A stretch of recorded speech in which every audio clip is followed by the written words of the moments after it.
మంచిది. దేవుని పరిశుద్ధ నామానికి స్తోత్రములు. వచ్చిన మీ అందరికీ నా వందనాలు. మరందరూ బాగున్నారు కదా? దేవుని కృపను బట్టి మళ్ళీ అనేక దినాల తర్వాత దేవుడు మీ మధ్యకి నడిపించాడు.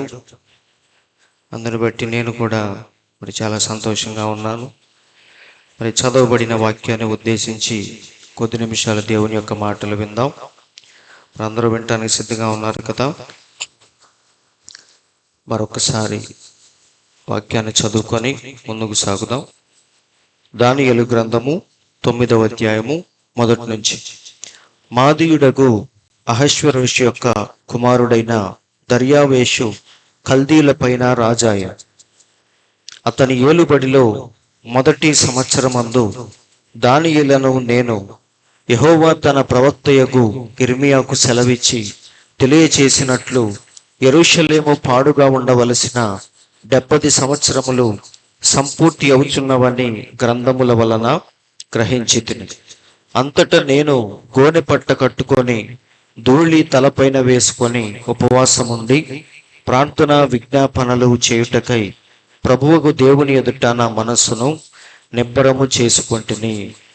చదవబడిన ఈ మాటలను ఉద్దేశించి కాలపు ప్రవక్త బోధించిన దానియేలు యొక్క 70 వారములు. ఎందుకంటే మనం ఆల్రెడీ సంఘకాలాలను ముగించి చాలా రోజులైంది కాబట్టి ఈ రోజు నుంచి దానియేలు యొక్క 70 వారముల గురించి ధ్యానించుకుందాం. ఈరోజు దాని గురించి ఒక పరిచయం లాగా, ఇంట్రొడక్షన్ లాగా దానియేలు 70 వారాల గురించి కొద్ది మాటలు చెప్తాను నేను. ఒకసారి మీరు ఏమైతే విన్నారో వాటిని ఒకసారి గుర్తు చేసుకోండి.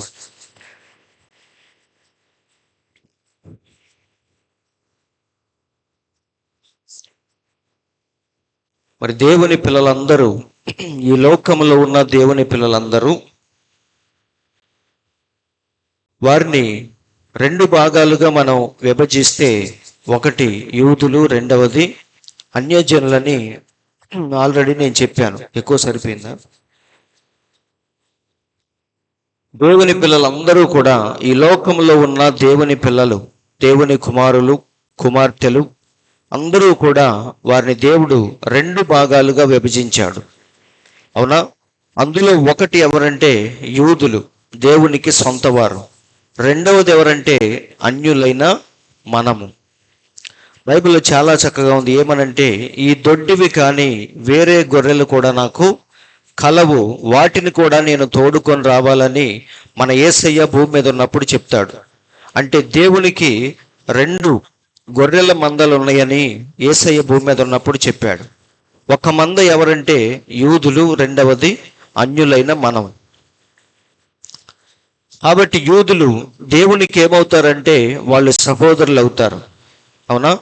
అయితే అన్యులైన మనము దేవునికి ఏమవుతామంటే ఆయన మనల్ని వధువుగా దేవుడు మనల్ని సంబోధించాడు. అంటే మనకిచ్చిన స్థానం చాలా గొప్పది. అవునా? మనకి ఎంతమంది అన్నదమ్ములు, బంధుమిత్రులు, స్నేహితులు ఉన్నా సరే భార్యకి ఇచ్చే స్థానం మాత్రం ఎవరికి ఇవ్వం. అందుకే జీవిత భాగస్వామి అంటే అన్నిటిలో కూడా సగభాగం అని అర్థం. కాబట్టి దేవుడు మనకిచ్చిన విలువ ఏంటంటే ఆయన వధువు స్థానంలో పెట్టాడు. అంటే అందరికంటే మనల్ని హెచ్చించాడు. యూదులు ఆయనకి సహోదరులు కావచ్చు, కానీ మనకిచ్చిన ప్రాధాన్యత దేవుడు వారికి కూడా ఇవ్వలేదు. అవునా? కాబట్టి మన విలువ చాలా గొప్పది దేవుడి దృష్టిలో. అందుకే యోహాను సువార్తలో చక్కగా రాయబడింది 10:16లో, ఈ దొడ్డివి కానీ వేరే గొర్రెలు కూడా నాకు కలవు, వాటిని కూడా నేను తోడుకొని రావలెను. అవి నా స్వరము వినును, అప్పుడు మంద ఒక్కటియు గొర్రెల కాపరి ఒక్కడును అగును. కాబట్టి దేవుడే చెప్తున్నాడు, ఈ 2 మందల్ని ఏం చేయాలి? నేను ఏకము చేయాలి. అప్పుడు గొర్రెల మంద ఒక్కటి, కాపరి కూడా ఒక్కడే ఉంటాడు అని యేసయ్య చాలా క్లియర్గా చెప్పాడు. అలాగే ఒకసారి కయప కూడా ప్రవచిస్తాడు. కయప అంటే దేవుణ్ణి ఎప్పుడెప్పుడు చంపేద్దామా అని ఎదురు చూసిన వ్యక్తుల్లో చాలా ప్రాముఖ్యమైన వాడు. అన్నా, కయప అనే ప్రధాన యాజకులు యేసయ్యను ఎప్పుడెప్పుడు చంపుదామా అని ఎదురు చూసిన వ్యక్తులు. అయితే ఒకసారి కయప ప్రధాన యాజకుడిగా ఉన్నప్పుడు మరి ఆయన కూడా చెప్తాడు ఏమని, యేసు ఆ జనము కొరకు మాత్రమే కాక చెదిరిపోయిన దేవుని పిల్లల్ని ఏకముగా సమకూర్చుటకు చావనయ్యున్నాడని ప్రవచించెను. కాబట్టి ఈ మాటలను బట్టి మనకి ఏమర్థం అవుతుందంటే, ఆ జనము అంటే ఎవరు? ఇశ్రాయేలీల కొరకు మాత్రమే కాదు గాని ప్రపంచవ్యాప్తముగా చెదిరిపోయిన దేవుని పిల్లలందరినీ ఏకముగా సమకూర్చటానికి చావబోతున్నాడు అని కయప కూడా ప్రవచిస్తాడు. కాబట్టి ఈ మాటలను బట్టి మనకి ఏమర్థం అవుతుందంటే, యేసయ్య చనిపోయింది భూమి మీద ఉన్న తన పిల్లలందరి కోసం. వాళ్ళల్లో యూదులు ఉన్నారు, అన్యజనులైన మనం కూడా ఉన్నాం. కాబట్టి దేవుడు మన కోసం చనిపోయాడు, యూదుల కోసం కూడా చనిపోయాడు.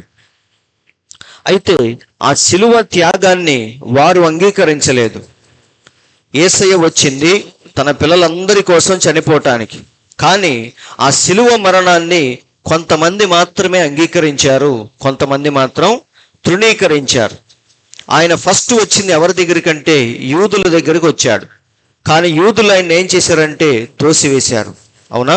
అందరూ కలిసి ఆయన్ని పట్టుకొని అతి దారుణంగా చంపి సిలువేశారు. కాబట్టి రక్షణ అనేది ఫస్ట్ ఎక్కడికి వచ్చిందంటే యూదుల దగ్గరికి వచ్చింది. వాళ్ళు ఎప్పుడైతే ఆయన్ని తోసేశారో అప్పుడు ఆ రక్షణ ఎక్కడికి వచ్చిందంటే అన్యులైన మన దగ్గరికి వచ్చింది. ఒకసారి చూడండి, లూకా సువార్త 19:41 నుంచి. అందుకే ఆయన ఒకసారి యెరూషలేమును చూసి కంటతడి పెడతాడు, ఏడుస్తాడు. అందరూనేమో ఆ పట్టణములో ఉన్న ఆ సౌందర్యాన్ని చూసి ఆనందిస్తూ ఉంటే, మురిసిపోతూ ఉంటే, మన దేవుడు మాత్రం ఆ పట్టణాన్ని చూసి ఆయన ఏడుస్తూ ఉంటాడు. ఎందుకు ఏడవాల్సి వచ్చిందంటే ఇక్కడ చెప్తున్నాడు చూడండి. ఆయన పట్టణమును సమీపించినప్పుడు దానిని చూసి దాని విషయమై ఏడ్చి, ఆయనకేమొచ్చిందంట? ఏడ్పు వచ్చింది. అందరికీ ఆనందంగా ఉంటే సొలొమోను చూడు ఎంత గొప్పగా కట్టించాడో అని అందరూ ఆనందిస్తుంటే, యేసయ్యకు మాత్రం ఆ పట్టణాన్ని చూసినప్పుడు ఏడ్పు వచ్చిందంట. ఎందుకు ఏడ్చాడంటే, నీవును ఈ నీ దినమందైనను సమాధాన సంబంధమైన సంగతులను తెలుసుకున్న ఎడల నీకెంతో మేలు, కానీ ఇప్పుడు అవి నీ కన్నులకు మరుగు చేయబడి ఉన్నవి. ఎందుకు యేసయ్యకి ఏడుపు వచ్చిందంటే, మరి దేవుడు వచ్చి దాన్ని దర్శించిన కాలాన్ని అది గుర్తించలేదు, మెస్సయ్యను గుర్తించలేదు. కాబట్టి దానికి ప్రతిగా మరి దుష్టుడు వచ్చి ఎలా ఆ పట్టణాన్ని నాశనం చేయబోతున్నాడో మన దేవుడికి ముందే కనిపించింది. అందుకే దాని భవిష్యత్తును తలుచుకొని ఆయన ఏడుస్తున్నాడు, బాధపడుతున్నాడు. ఇక్కడ చూడండి, ప్రభువు నిన్ను దర్శించిన కాలము నీవు ఎరగకుంటివి. కాబట్టి మన జీవితంలో చేసే అతి పెద్ద తప్పు ఏంటంటే, దేవుడు వచ్చి మన ఇంటిని తట్టినప్పుడు మనం తలుపు తీయకపోవటమే మనం చేసే తప్పు. దేవుడు మనల్ని దర్శించినప్పుడు, వాక్యం వచ్చి మనల్ని దర్శించినప్పుడు మనం ఎప్పుడైతే తిరిగి స్పందించకుండా ఉంటామో అదే మన జీవితంలో చేసే పెద్ద తప్పు. అందరూ వింటున్నారండి? కాబట్టి దేవుడు మరి పక్షపాతము లేకుండా ప్రతి ఒక్కడి హృదయాన్ని ఆయన తట్టుకుంటూ వెళతాడు. ఎవడైతే తలుపు తీస్తాడో వాడు ఖచ్చితంగా చేర్చబడతాడు. ఎవడైతే తృణీకరిస్తాడో ఆటోమేటిక్గా వాడి మీదకి వాడే శాపాన్ని కోరి తెచ్చుకుంటాడు. కాబట్టి ఇక్కడ యూదులు ఏం చేశారంటే ఆయన్ని తృణీకరించారు. దానికి ప్రతిగా వారి మీదకి రాబోయే ఉగ్రతను తలుచుకొని దేవుడు ఏడుస్తా ఉన్నాడు. అదే ఇక్కడ చెప్తున్నాడు చూడండి.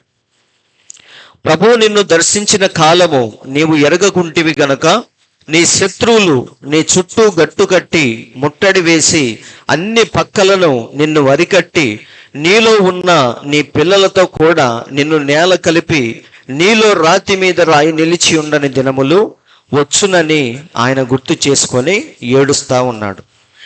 అందరూ ఆలకిస్తున్నారండి? కాబట్టి సహోదరులారా, వారు చేసిన ఒకే ఒక్క తప్పేంటంటే మెస్సయ్య వచ్చినప్పుడు ఆయన్ని గుర్తుపట్టకపోవటమే వారు చేసిన పెద్ద తప్పు. కాబట్టి దానికి ప్రతిగా వారు ఏం పొందుకోబోతున్నారో మన దేవుడు ముందే చూసి ఆయన బాధపడుతున్నాడు. అందరూ కలిసి సిలువేసి చంపారు, చచ్చిపోయాడు ఆయన. కానీ యేసయ్య చచ్చిపోయిన సుమారుగా 70 సంవత్సరాల తర్వాత టైటస్ అనే చక్రవర్తి వచ్చి ఏం చేశాడంటే వారిని అతి కిరాతకంగా చంపి, మరి కొన్ని చోట్లయితే ఆ పట్టణంలో రక్తము ఇక్కడ దాకా ఉండేదంట. రక్తం మడుగులు కట్టి మోకాళ్ళ లోతు రక్తం ఉండేదంట. అంటే అంత దారుణంగా చంపి వారి రక్తాన్ని ఏరులై పారేటట్టుగా చేశాడు. ఎందుకని? కేవలం మెస్సయ్యను తృణీకరించినందుకే ఆ శాపాన్ని వాళ్ళు పొందుకున్నారు. ఇదంతా దేవుడికి ముందే తెలుసు కాబట్టి ఆ యెరూషలేం పట్టణాన్ని చూసి ఆయన కంట తడి పెట్టాడు, ఏడుస్తున్నాడు. అందరూ ఆలకిస్తున్నారండి. కాబట్టి వారు ఏం చేశారంటే మన దేవుణ్ణి తృణీకరించారు. దేవుడు కష్టపడి 3.5 సంవత్సరాలు వారి కోసం పగలు రాత్రి వారిని ఎలాగైనా సరే మార్చడానికి ప్రయత్నించాడు. కానీ ఎప్పుడైతే వాళ్ళు తోసేశారో ఇక సువార్త అనేది ఏమైంది? వారికి మూసివేయబడింది. అందరూ ఆలకిస్తున్నారండి. షాప్లో ఆఫర్స్ పెడతా ఉంటారు అప్పుడప్పుడు. దసరా ఆఫర్ అని, సంక్రాంతి ఆఫర్ అని, క్రిస్మస్ కానీ. ఆ ఆఫర్ ఎన్ని రోజులు ఉంటుంది చెప్పండి? నీ దగ్గర డబ్బులు లేవు, తర్వాత కొందాంలే అని వెళితే ఆఫర్ అయిపోయి ఉంటుంది. అవునా?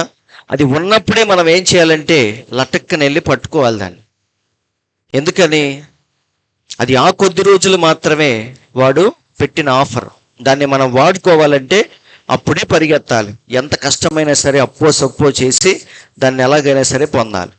ఇక్కడ దేవుడు కూడా 3.5 సంవత్సరాలు వారి మధ్య తిరిగాడు, తిన్నాడు, తాగాడు, అన్నీ చేశాడు.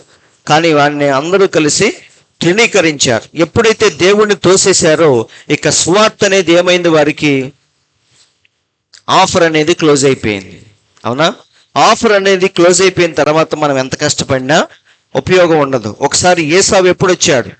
యాకోబు వచ్చి దీవెనలు ఆశీర్వాదాలు మొత్తం తీసుకుని వెళ్ళిపోయిన తర్వాత అప్పుడు ఏసావు వచ్చాడు. వచ్చి ఏమంటున్నాడు? తండ్రి, ఒక్క దీవెనైనా లేదా అని అడుగుతున్నాడు. కానీ అప్పటికి ఆఫర్ ఏమైపోయింది? క్లోజ్ అయిపోయింది. కాబట్టి దేవుడు మనల్ని ప్రేమించి ఇంకా ఆఫర్ ఏం చేశాడు? అది ఓపెన్గా ఉంచాడు. దాన్ని మనం ఎలాగైనా సరే వాడుకోవాలి. కాబట్టి వాళ్ళు ఎప్పుడైతే దేవుణ్ణి తృణీకరించారో ఇక స్వార్థ అనేది మూయబడింది. కృపాకాలం అనేది వారికి తాత్కాలికముగా దేవుడు మూసివేశాడు. తర్వాత మళ్ళీ తెరుస్తాడా లేదా అనేది తర్వాత విషయం. కానీ ఇప్పుడు మాత్రం వారికి స్వార్థ అనేది మూసివేయబడింది. కాబట్టి వారికి మిగిలింది ఏంటంటే ఆ శాపం, ఉగ్రత తప్ప ఇంకేమీ మిగలలేదు. అందుకే ఒకసారి మనం చూస్తే అపోస్తలుల కార్యములు 13:46లో ఇక్కడ పౌలు బర్నబా ఏమంటున్నారో చూడండి. అప్పుడు పౌలును బర్నబాయు ధైర్యముగా ఇట్లనిరి, దేవుని వాక్యము మొదట మీకు చెప్పుట ఆవశ్యకమే. లెక్కైతే ఫస్ట్ మీ దగ్గరికే రావాలి. ఎందుకంటే యేసయ్య పుట్టి పెరిగింది మీ మధ్యే. ఆది కాండము నుండి దేవుడు అబ్రహామును పిలిచినప్పటి నుండి మీతోనే దేవుడు సంబంధాన్ని కలిగి ఉన్నాడు. కాబట్టి లెక్కైతే రక్షణ కానీ విమోచన కానీ ఏదైనా సరే ఫస్ట్ మీ దగ్గరికే వచ్చింది. కానీ మీరు దాన్ని ఏం చేశారు? అయినను మీరు దాన్ని త్రోసివేసి మిమ్మును మీరే నిత్య జీవమునకు అపాత్రులుగా ఎంచుకొనుచున్నారు గనుక ఇదిగో మేము ఎక్కడికి వెళ్తున్నాం? అన్యజనుల యొద్దకు వెళ్ళుచున్నాము. చాలా క్లియర్గా ఉంది బైబిల్లో. కాబట్టి దేవుడు ఫస్ట్ ఆ ఆఫర్ ఎవరికి ఇచ్చాడంటే యూదులకి ఇచ్చాడు. వాళ్ళల్లో కొంతమంది మాత్రమే ఆఫర్ని వాడుకున్నారు, కానీ చాలామంది తృణీకరించారు. అప్పుడు దేవుడు ఏం చేశాడంటే ఆ ఆఫర్ని మన దగ్గరికి తీసుకొచ్చాడు. ఉచితముగా దేవుడు మనల్ని నీతిమంతులుగా తీర్చాడు. కాబట్టి వారికి స్వార్థ అనేది మూసివేయబడి దేవుడు ఎవరికి ఇచ్చాడు ఛాన్సు? అన్యులని చెప్పుకునే మన కోసం దేవుడు 2000 సంవత్సరాలు ఆ ఆఫర్ని అలాగే ఉంచాడు. అవునా? వారికి కొద్ది రోజులే దేవుడు పెట్టిన ఆఫర్, కానీ మన కోసం దేవుడు 2000 సంవత్సరాలను కేటాయించి అన్యుల్లో ఉన్న తన పిల్లలందరినీ ఆయన పోగు చేసుకుంటూ ఉన్నాడు. దానికోసమని దేవుడు ఒక్కొక్క వర్తమానికుడిని పంపించుకుంటూ ఆ కాలంలో ఎవరైతే ఎన్నికలు ఉన్నారో వారందరినీ దేవుడు రక్షించుకుంటూ ఉన్నాడు. అవునా? ఇప్పుడు మనం ఎక్కడున్నాం? ఆల్రెడీ దీని గురించి మాట్లాడుకున్నాం. 7 సంఘ కాలముల గురించి మనం చక్కగా డీటెయిల్డ్గా వివరించుకుంటూ వెళ్ళాం. అవునా? 7వ సంఘ కాలాన్ని ప్రారంభించిన తర్వాత నేను రావటం అయిపోయాను, కానీ లైవ్ అనేది నేను కంటిన్యూ చేసుకుంటూ వచ్చాను. సో మనం ఎక్కడున్నామంటే ఈ కాలాలన్నీ దాటుకొని చివరి సంఘ కాలంలో చిట్ట భాగంలో ఉన్నాం.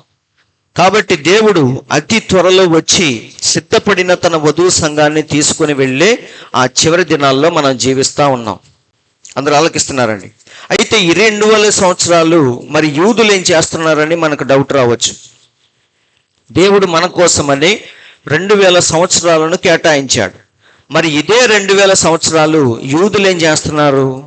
అది కూడా దేవుడు చెప్పాడు. చూడండి, లూకా సువార్త 21:24. వారు కత్తివాత కూలుదురు. చూడండి, ఇక వారికి మిగిలింది ఏంటంటే భయంకరమైన ఉగ్రత, శాపం తప్ప పాపం వారికి ఏమీ మిగలలేదు. మెస్సయ్యను తృణీకరించిన పాపానికి వారు ఈ రోజు కూడా శాపాన్ని అనుభవిస్తూనే ఉన్నారు. కాబట్టి వారు కత్తివాత కూలుదురు, చెరపట్టబడిన వారై సమస్తమైన అన్యజనముల మధ్యకు పోవుదురు. కాబట్టి ఆ చిన్న దేశం ఇశ్రాయేల్ దేశం పూర్తిగా చెదరిపోయి అన్యుల మధ్యకు వాళ్ళు ఏం చేశారంటే వలస వెళ్ళిపోయారు. ఇక ఆ దేశం ఎలా ఉందంటే పాడైపోయిన దెబ్బలాగా నిర్మానుషంగా మారిపోయింది. అందరూ కూడా అటు ఇటు చెదిరిపోయారు, పారిపోయారు. ఈ 2000 సంవత్సరాలు వాళ్ళు వేరే దేశాల్లో తలదాచుకుంటూ బతుకుతున్నారు. కాబట్టి వారు కత్తివాత కూలుదురు, చెరపట్టబడిన వారై సమస్తమైన అన్యజనముల మధ్యకు పోవుదురు. అన్యజనముల కాలములు, ఇది మీరు చూస్తున్నారు కదా. అన్యజనముల కాలములు అంటే ఏంటి? ఈ 7 సంఘ కాలములు సంపూర్ణమగు వరకు, అంటే 7 సంఘ కాలాలు పూర్తయిపోయే వరకు యెరూషలేము అన్యజనముల చేత త్రొక్కబడును.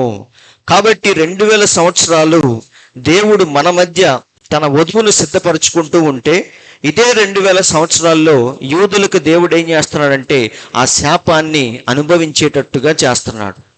అవునా? వేరే దేశాల్లో తలదాచుకుంటున్నారు. వారికంటూ ఒక ఇల్లు వాకిలి ఏమీ లేదు. అలాంటి దుస్థితిలో దేవుడు వారిని ఉంచాడు. అందరూ ఆలకిస్తున్నారండి. కానీ ఇదే 2000 సంవత్సరాల్లో దేవుడు అన్యులైన మనల్ని ఆయన రక్షించుకుంటూ పోగు చేసుకుంటూ ఉన్నాడు. ఇది చక్కగా జరుగుతూ ఉంది. దేవుడు అనుకున్నట్టుగా తన ప్రణాళికను జరిగించుకుంటూ వెళుతున్నాడు. ఇప్పుడు మనం ఎక్కడున్నామంటే చిట్ట చివరి సంఘకాలంలో రాకడ కోసం ఎదురు చూసే దినాల్లో ఈరోజు మనం జీవిస్తూ ఉన్నాం. మరి ఎవరైతే పూర్తిగా సిద్ధపడి పరిశుద్ధాత్మ బాప్తీసం చేత వాళ్ళు ఎప్పుడైతే ముద్రించబడతారో, ఇక వారు దేనికి సిద్ధపడినట్టు? దేవుడు రహస్యముగా వచ్చి తన వధువును తీసుకుని వెళ్ళే ఆ రాకడ కోసం వాళ్ళు సిద్ధపడినట్టు అర్థం. అందరూ ఆలకిస్తున్నారండి.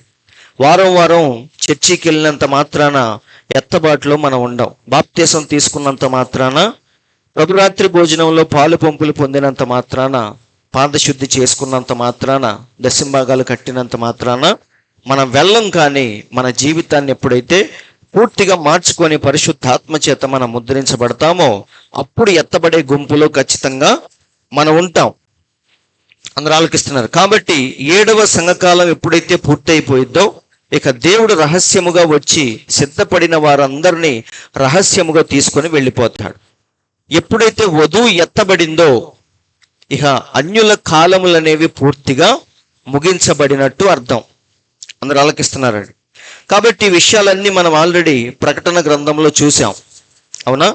7వ సంఘకాలం పూర్తయిపోగానే మరి 3వ అధ్యాయంలో 2-3 అధ్యాయాలు పూర్తిగా వధువు యొక్క సిద్ధపాటు గురించి మనం చూసాం.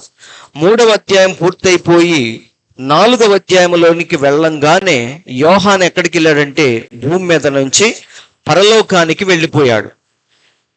అందరూ ఆలోకిస్తున్నారు. మీరు విన్నయన్నీ ఒక్కసారి గుర్తు చేసుకోండి.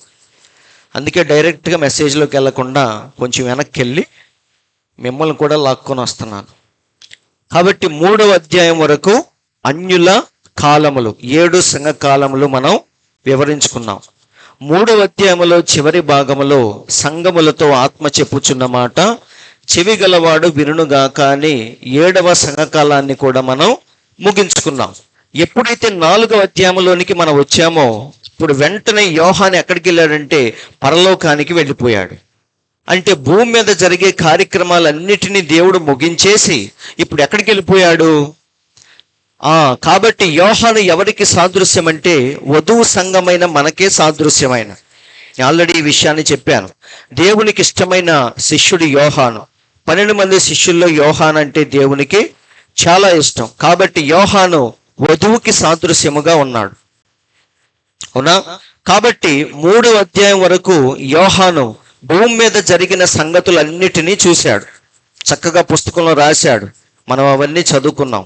4వ అధ్యాయంలోనికి రాగానే యోహాను ఎక్కడికి వెళ్ళిపోయాడు? పైకి వెళ్ళిపోయాడు. అంటే వధువు ఎక్కడికి వెళ్ళిపోయింది? ఇప్పుడు దేవుడు వచ్చి రహస్యముగా తన వధువును తీసుకొని పరలోకానికి వెళ్ళిపోయాడు. ఈ విషయాన్ని చూపించేదే 4వ అధ్యాయంలోని మొదటి వచనం. ఒకసారి చదవండి. ఈ సంగతులు జరిగిన తరువాత నేను చూడగా, అదిగో పరలోకమందు ఒక తలుపు తెరవబడి ఉండెను. కాబట్టి ఎప్పుడైతే 4వ అధ్యాయాన్ని ఓపెన్ చేయగానే యోహాను ఎక్కడికి వెళ్ళాడు? ఏం చూస్తున్నాడు? పరలోకంలో ఏం జరుగుతుందో చూడటం స్టార్ట్ చేశాడు. ఇప్పటిదాకా భూమి మీద ఏం జరుగుతుందో చూశాడు, రాశాడు, వాటిని మనం చదువుకున్నాం. కానీ ఇప్పుడు సన్నివేశం పూర్తిగా మారిపోయింది. ఏం చూస్తున్నాడు ఇప్పుడు? పరలోకములో ఏముందో చూస్తున్నాడు. అదిగో పరలోకమందు ఒక తలుపు తెరవబడి ఉండెను, మరియు నేను మొదట వినిన స్వరము, అంటే మొదటి అధ్యాయములో బూరధ్వని లాంటి గొప్ప స్వరాన్ని యోహాను విన్నాడు కదా, మళ్ళీ అదే స్వరాన్ని ఇప్పుడు ఎక్కడ వింటున్నాడో చూద్దాం. మరియు నేను మొదట వినిన స్వరము బూరధ్వని వలె నాతో మాటలాడగా వింటిని. ఆ మాటలాడిన వాడు, ఇక్కడికి ఎక్కి రమ్మో. ఏమంటున్నాడు ఆయన? ఎక్కిరా అనాలంటే ఆయన పైన ఉండాలి, మనం కింద ఉండాలి. పైన ఉన్నోడు మాత్రమే కింద ఉన్నోడిని ఎక్కిరా అని చెప్పగలడు. కాబట్టి ఇప్పుడు యోహాన్ని దేవుడు ఏమంటున్నాడంటే పైకి ఎక్కిరా అంటున్నాడు. అంటే భూమి మీద జరగాల్సిన కార్యక్రమాలన్నీ కూడా ముగించిపోయినాయి. ఇప్పుడు పరలోకములో ఏం జరుగుతుందో చూడటానికి సిద్ధంగా ఉన్నాడు యోహాను. ఆ మాటలాడిన వాడు, ఇక్కడికి ఎక్కి రమ్ము, ఇక మీదట జరగవలసిన వాటిని నీకు కనపరచెదను అనేను. కాబట్టి ఆ స్వరాన్ని విన్నాడు. ఎప్పుడైతే ఆ స్వరాన్ని విన్నాడో వెంటనే ఆత్మవశంలోనికి వెళ్ళిపోయి పరలోకానికి ఆరోహణమై వెళ్ళిపోయాడు. వెంటనే నేను ఆత్మవశుడనైతిని, అదిగో పరలోకమందు ఒక సింహాసనము వేయబడి ఉండెను, సింహాసనమునందు ఒకడు ఆసీనుడై ఉండెను. కాబట్టి ఇప్పుడు పూర్తిగా సన్నివేశం అనేది మారిపోయింది. ఇప్పటిదాకా దేవుణ్ణి ఎక్కడ చూశాడంటే తన కుడి చేత 7 నక్షత్రాలు పట్టుకొని 7 దీప స్తంభముల మధ్య సంచరిస్తూ ఉన్నప్పుడు యోహాను చూశాడు. కానీ ఇప్పుడు అదే దేవుణ్ణి ఎక్కడ చూస్తున్నాడు? ఆయన పూర్తిగా పరలోకం వెళ్ళిపోయి సింహాసనం మీద ఆసీనుడై ఉన్నప్పుడు అక్కడ చూస్తున్నాడు. అది చాలా భయంకరమైన సన్నివేశం. అందరూ వింటున్నారండి? ఆయన భూమి మీద 7 దీప స్తంభముల మధ్య తిరిగేటప్పుడే చాలా భయంకరంగా కనిపించాడు. అవునా? అగ్ని జ్వాల లాంటి కళ్ళు, అపరంజి వంటి పాదములతో ఆయన భయంకరమైన స్వరూపంలో కనిపించాడు. కానీ ఇప్పుడు అదే దేవుడు ఎక్కడ కూర్చున్నాడు? పరలోకానికి వెళ్ళిపోయి సింహాసనం మీద కూర్చొని ఉండటం యోహాను చూస్తున్నాడు. కాబట్టి దృశ్యాన్ని ఎప్పుడైతే చూశాడో అప్పుడు యోహానుకు అర్థమైపోయింది. ఏమనంటే ఇదే అన్నిటికంటే పరిశుద్ధ స్థలము అని. అందరూ వింటున్నారండి? ఇక ప్రపంచంలో ఈ అనంతమైన విశ్వములో పరిశుద్ధమైన స్థలము ఏది అంటే దేవుడు కూర్చున్న ప్రదేశమే అన్నిటికంటే పరిశుద్ధమైన స్థలం. అవునా? ఇక అక్కడ ఏమేం చూశాడో ఆయన వరుసని వివరించుకుంటూ వచ్చాడు. కూర్చున్నవాడు ఎలా ఉన్నాడో, మరకతము వల్లే ప్రకాశించు మేఘ ధనస్సు ఆయన చుట్టూ ఎలా ఆవరించి ఉందో అదంతా కూడా నేను ఆల్రెడీ చెప్పాను. 4వ అధ్యాయాన్ని వివరించేటప్పుడు మొత్తం చెప్పాను. సో ఒక్కొక్క భాగాన్ని యోహాను వివరిస్తూ ఉన్నాడు. ముందుగా సింహాసనం గురించి చెప్పాడు. తర్వాత మెరుపులు, ఉరుములు మీకు కనిపిస్తున్నాయి కదా, ఇవన్నీ కూడా ఆ సింహాసనంలో నుండి భయంకరమైన ఉరుములు, మెరుపులు రావటం ఆయన చూశాడు. కాబట్టి ఆ ఉరుములు, మెరుపులు దేన్ని చూపిస్తున్నాయి అంటే ఆ సింహాసనం తీర్పు సింహాసనం అని మనకు చూపిస్తా ఉన్నాయి. ఇక అది కృపా సింహాసనం కాదండి. మన దేవుడు ఇక కృప అనే దాంట్లో లేడు. ఆయన మనల్ని తీర్పు తీర్చే భయంకరమైన ఉగ్రత సింహాసనం మీద ఆయన కూర్చొని ఉన్నాడు. అందుకే అందులో నుంచి ఏమొస్తున్నాయి అంటే భయంకరమైన ఉరుములు, మెరుపులు, శబ్దాలు ఇవన్నీ వస్తూ ఉన్నాయి. సో మన దేవుడు అక్కడ కూర్చున్నప్పుడు ఎలా ఉన్నాడో యోహాను వివరిస్తూ ఉన్నాడు. అవునా? ఆయన చుట్టూ ఏముంది? మరకతం వల్లే ప్రకాశించు మేఘ ధనస్సు ఆయన తలను ఆవరించి ఉండటం చూశాడు. ఇక్కడ కనిపిస్తుంది కదా, అది మేఘధనుస్సు. తర్వాత ఆయన చుట్టూ ఉన్న కోట్ల కొలది దూతల గురించి రాశాడు. తర్వాత చుట్టూ ఉన్న 12 సింహాసనాలు, ఇటువైపు 12 సింహాసనాలు, అటువైపు 12 సింహాసనాలు ఉన్నాయని చెప్పాడు. మరి వాళ్ళు ఎవరో కూడా నేను మీకు ఆల్రెడీ చెప్పాను. మీకు ఎవరికైనా గుర్తుంటే చెప్పండి. ఇటు పక్క ఉన్న 12 సింహాసనాల మీద ఎవరు కూర్చున్నారు? తెలిసిన వాళ్ళు 12 గోత్రకర్తలు. అవునా? ఒక పక్క కూర్చున్నారు వాళ్ళు 12 సింహాసనాల మీద కిరీటాలు పెట్టుకొని కూర్చున్నారు.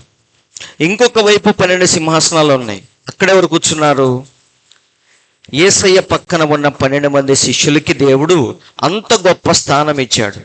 అందుకే మనకి గుర్తుంటే ఒకసారి పేతురు అడుగుతాడు, ప్రభువా, మేము రాత్రింబగళ్ళు అన్నీ వదిలేసి నీ వెంట తిరుగుతున్నాం కదా, మాకేమిస్తావని అడుగుతాడు. అప్పుడు దేవుడు ఏమంటాడు? ఈ భూమి మీద మీకంటూ నేను ఏమి ఇవ్వను, కానీ ప్రపంచ పునర్జన్మమునందు మీ 12 మంది 12 సింహాసనాల మీద కూర్చొని తీర్పు తీరుస్తారు అని చెప్పాడు. కాబట్టి దేవుడు వారికి అంత గొప్ప స్థానాన్ని ఇచ్చాడు. సో ఈ పక్క 12 మంది, ఆ పక్క 12 మంది. అలాగే ఇక్కడ మనకేం కనిపిస్తున్నాయి? ఆ సింహాసనము ఎదుట 7 దీపములు ప్రజ్వలించుచుండెను అని కూడా ఉంటుంది. తర్వాత మీరు 4వ అధ్యాయాన్ని చదువుకోండి, ఇదంతా మీకు అర్థమైంది. కాబట్టి ఆ దీపములు ఏంటో కూడా నేను ఆల్రెడీ చెప్పాను, 7 దీపముల గురించి. తర్వాత ఈ 7 దీపాలకి, ఈ 4 జీవులకి మధ్యలో ఏదో ఉందని చెప్తున్నాడు. ఏంటది? స్ఫటికమును పోలిన గాజు వంటి సముద్రం ఉన్నట్టుగా ఆయనకి కనిపించింది. అందరూ వింటున్నారండి? గొప్ప గొప్ప వాళ్ళ ఇళ్లలో ఏముంటాయి? మార్బుల్ స్టోన్స్ ఉంటాయి. అవునా? టైల్స్ ఎలా కనపడతాయి మనకి? క్రిస్టల్ లాగా మన నీడ మనకే కనిపించేటట్టుగా మెరిసిపోతూ ఉంటుంది. అవునా? వీటన్నిటికంటే స్ఫటికమును పోలిన గాజు వంటి సముద్రము లాంటిది ఇక్కడ ఏదో ఉందని చెప్పాడు యోహాన్. అది ఎక్కడుందంటే 4 జీవులకు, ఈ 7 దీపాలకి మధ్యలో ఉందని చెప్పాడు. దాని గురించి కూడా నేను వివరించాను. ఇక దాని తర్వాత ఫైనల్గా ఏం కనిపిస్తున్నాయి అంటే, సింహాసనము ఎదుట ఉన్న 4 జీవుల గురించి చెప్తున్నాడు ఆయన. అవునా? ఈ 4 జీవులు ఎలాంటివో కూడా నేను మీకు ఆల్రెడీ చెప్పాను, ఆన్లైన్లో చెప్పాను. ఈ 4 జీవులకి మొదటి జీవి ఎలా ఉంది? సింహము లాగా ఉంది. రెండవది దూడలాగా ఉంది. మూడవది మనుష్యుని ముఖములాగా కనిపిస్తుంది. 4వది ఎగురుచున్న పక్షిరాజు. కాబట్టి ఈ 4 జీవులకి ముందు వెనక లోపల ఏమున్నాయంట? కళ్ళు ఉన్నాయి. మనకు 2 కళ్ళు ఉంటేనే దేన్ని వదలం, కానీ వాటికి ఎన్ని ఉన్నాయంట? ఒళ్ళంతా దేవుడు కళ్ళే పెట్టాడు. అంటే దేనికయ్యి? మన లోపల ఏముందో కూడా పసిగట్టే కళ్ళవి. అందరూ వింటున్నారండి? మన కళ్ళు పై రూపాన్ని మాత్రమే చూస్తాయి, కానీ దేవుని కళ్ళు లోపల ఏముందో కూడా చూసే కళ్ళు దేవుడు వాటికి ఇచ్చాడు. అది కూడా ఒళ్ళంతా పెట్టాడు. కాబట్టి వాటిని మోసం చేయటం ఎవడి వల్ల కాదు. సో ఈ 4 ఏం చేస్తున్నాయి అంటే, సింహాసనాన్ని ఎల్లప్పుడూ కాపలా కాస్తూ ఉన్నాయి. ఏది కూడా దగ్గరికి రాకుండా ప్రతి దాన్ని క్షుణ్ణంగా పరీక్షిస్తూ దాన్ని దూరం పెడుతూ వస్తున్నాయి. కాబట్టి అందుకే దేవుడు ఈ 4 4 పక్కలు ఉంచుకున్నాడు. అందరూ ఆలకిస్తున్నారండి. కాబట్టి ఇదంతా ఎప్పుడైతే యోహాను చూశాడో, లాస్ట్లో ఈ 12 మంది సింహాసనాల మీద ఉన్న ఈ 24 పెద్దలు ఏం చేశారంటే, ఒకసారి చూద్దాం. 4వ అధ్యాయము 9వ వచనం, చివరి మాటలు. 4వ అధ్యాయంలో చివరి మాటలు. ఆ సింహాసనమునందు ఆసీనుడై ఉండి యుగ యుగములు జీవించుచున్న వానికి మహిమయు ఘనతయు కృతజ్ఞతాస్తుతులను కలుగును గాక అని ఆ జీవులు కీర్తించుచుండగా, ఆ 4 జీవులు ఏం చేస్తున్నాయంట? ప్రభువా, నీ వంటి గొప్పవాడు లేడు అని చెప్పేసి ఆయన యొక్క గొప్పతనాన్ని, మహిమను కీర్తిస్తూ ఉన్నాయి. ఆ 24 పెద్దలు సింహాసనమునందు ఆసీనుడై ఉండువాని ఎదుట సాగిలపడి యుగ యుగములు జీవించుచున్న వానికి నమస్కారము చేయుచు, ప్రభువా మా దేవా, నీవు సమస్తమును సృష్టించితివి, నీ చిత్తమును బట్టి అవి ఉండెను, దానిని బట్టియే సృష్టింపబడిన గనుక నీవే మహిమ ఘనత ప్రభావములు పొందనర్హుడవని చెప్పుచు తమ కిరీటములను ఆ సింహాసనము ఎదుట వేసిరి. కాబట్టి దేవుని యొక్క ప్రణాళిక అంతా ఎప్పుడైతే వీళ్ళు తెలుసుకున్నారో, ఇక వీళ్ళకి ఎలా అనిపించింది? ప్రభువా, నీ వంటి వాడు గొప్పవాడు ఈ ప్రపంచంలో ఎక్కడా కూడా లేడు, కాబట్టి నువ్వే స్తుతులకు పాత్రుడివి, స్తోత్రార్హుడివి అని చెప్పేసి కిరీటాలు కూడా తీసి సింహాసనం ఎదుట వేశారు. ఇది 4వ అధ్యాయంలో యోహాను చూసిన సన్నివేశం. అందరూ ఆలకిస్తున్నారు. కాబట్టి ఇప్పుడు వధువు ఎక్కడుంది చెప్పండి? ఆమె భూమి మీద లేదు. ఆమె ఎత్తబడి విశ్రాంతిలోనికి వెళ్ళిపోయింది, పరలోకములో ఉంది. అందరూ ఆలకిస్తున్నారండి. ఎప్పుడైతే పరలోకం వెళ్ళిపోయిందో, ఈ అన్యుల కాలములు ఎప్పుడైతే ముగించబడినాయో, అప్పుడు సువార్త కూడా ఏమైంది? ఇప్పుడు అన్యులకి సువార్త మూయబడింది. అందరూ ఆలకిస్తున్నారా? వారు ఎప్పుడైతే దేవుని తోసేశారో, దేవుడు వారికి సువార్తను మూసేశాడు, తెరదించేశాడు. అప్పటి నుండి అన్యుల కాలములు అనేవి స్టార్ట్ అయినాయి. ఇప్పుడు వధువు ఎక్కడికి వెళ్ళిపోయింది? పైకి వెళ్ళిపోయి విశ్రాంతిలో ఉంది. అక్కడ గొప్ప గొప్ప సన్నివేశాలన్నీ చూస్తుంది. అవునా? ఆనందిస్తూ ఉంది. ఇప్పుడు దేవుడు భూమి మీద ఏం చేశాడంటే, అన్యులకి సువార్త అనేది మూసేసి మళ్ళీ ఎక్కడికి వెళ్ళబోతున్నాడు? వారికి దేవుడు రెండవ అవకాశాన్ని ఇవ్వబోతున్నాడు. అందరూ ఆలకిస్తున్నాడు. చాలా గొప్ప విషయం ఇది. సో మనకు దేవుడు ఇచ్చిన ఛాన్స్ అనేది ఒక్కటే, కానీ యూదులకు మాత్రం దేవుడు మళ్ళీ లాస్ట్ అండ్ ఫైనల్ ఛాన్స్ ఇంకోటి ఇవ్వబోతున్నాడు. ఎప్పుడది? వధువు ఎత్తబడిన తర్వాత, ఇక్కడ స్వార్థం మూయబడిన తర్వాత మళ్ళీ దేవుడు ఎక్కడికి వెళ్ళబోతున్నాడు? యూదుల మధ్యకు వెళ్ళబోతున్నాడు. అదే పౌలు చెప్తున్నాడు. ఒకసారి చూడండి, రోమీలకు రాసిన పత్రిక 11:25.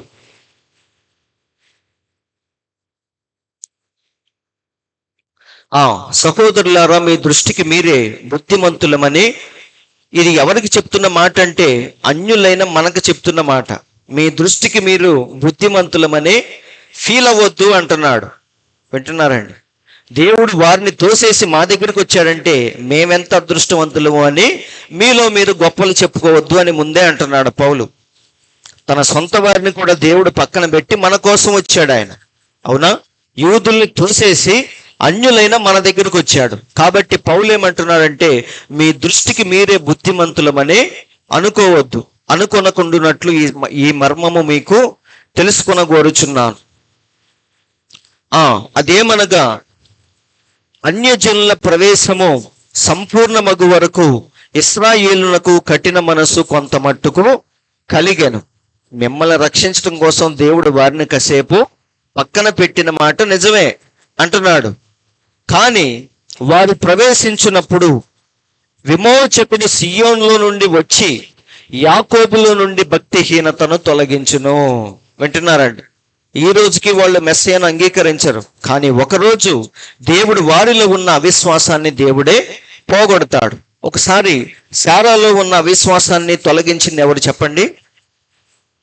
దేవుడే స్వయంగా శారాలో ఉన్న అవిశ్వాసాన్ని తొలగించాడు. అలాగే మనలో ఉన్న అవిశ్వాసాన్ని ఈరోజు దేవుడే పోగొడుతున్నాడు. ఒకరోజు వారిలో ఉన్న అవిశ్వాసాన్ని కూడా దేవుడే పోగొడతాడు.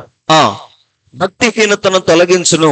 నేను వారి పాపములను పరిహరించినప్పుడు నా వలన వారికి కలుగు నిబంధన ఇదియే అని వ్రాయబడినట్టు. ఇటు చూడండి, ఇశ్రాయేలు జనులందరూ రక్షింపబడును. వింటున్నారండి? ఈరోజు వారికి రక్షణ లేదు, కానీ ఒకరోజు మన దేవుడు వచ్చి ఎన్నికలో ఉన్న ఇశ్రాయేలీలందరినీ రక్షించబోతున్నాడు.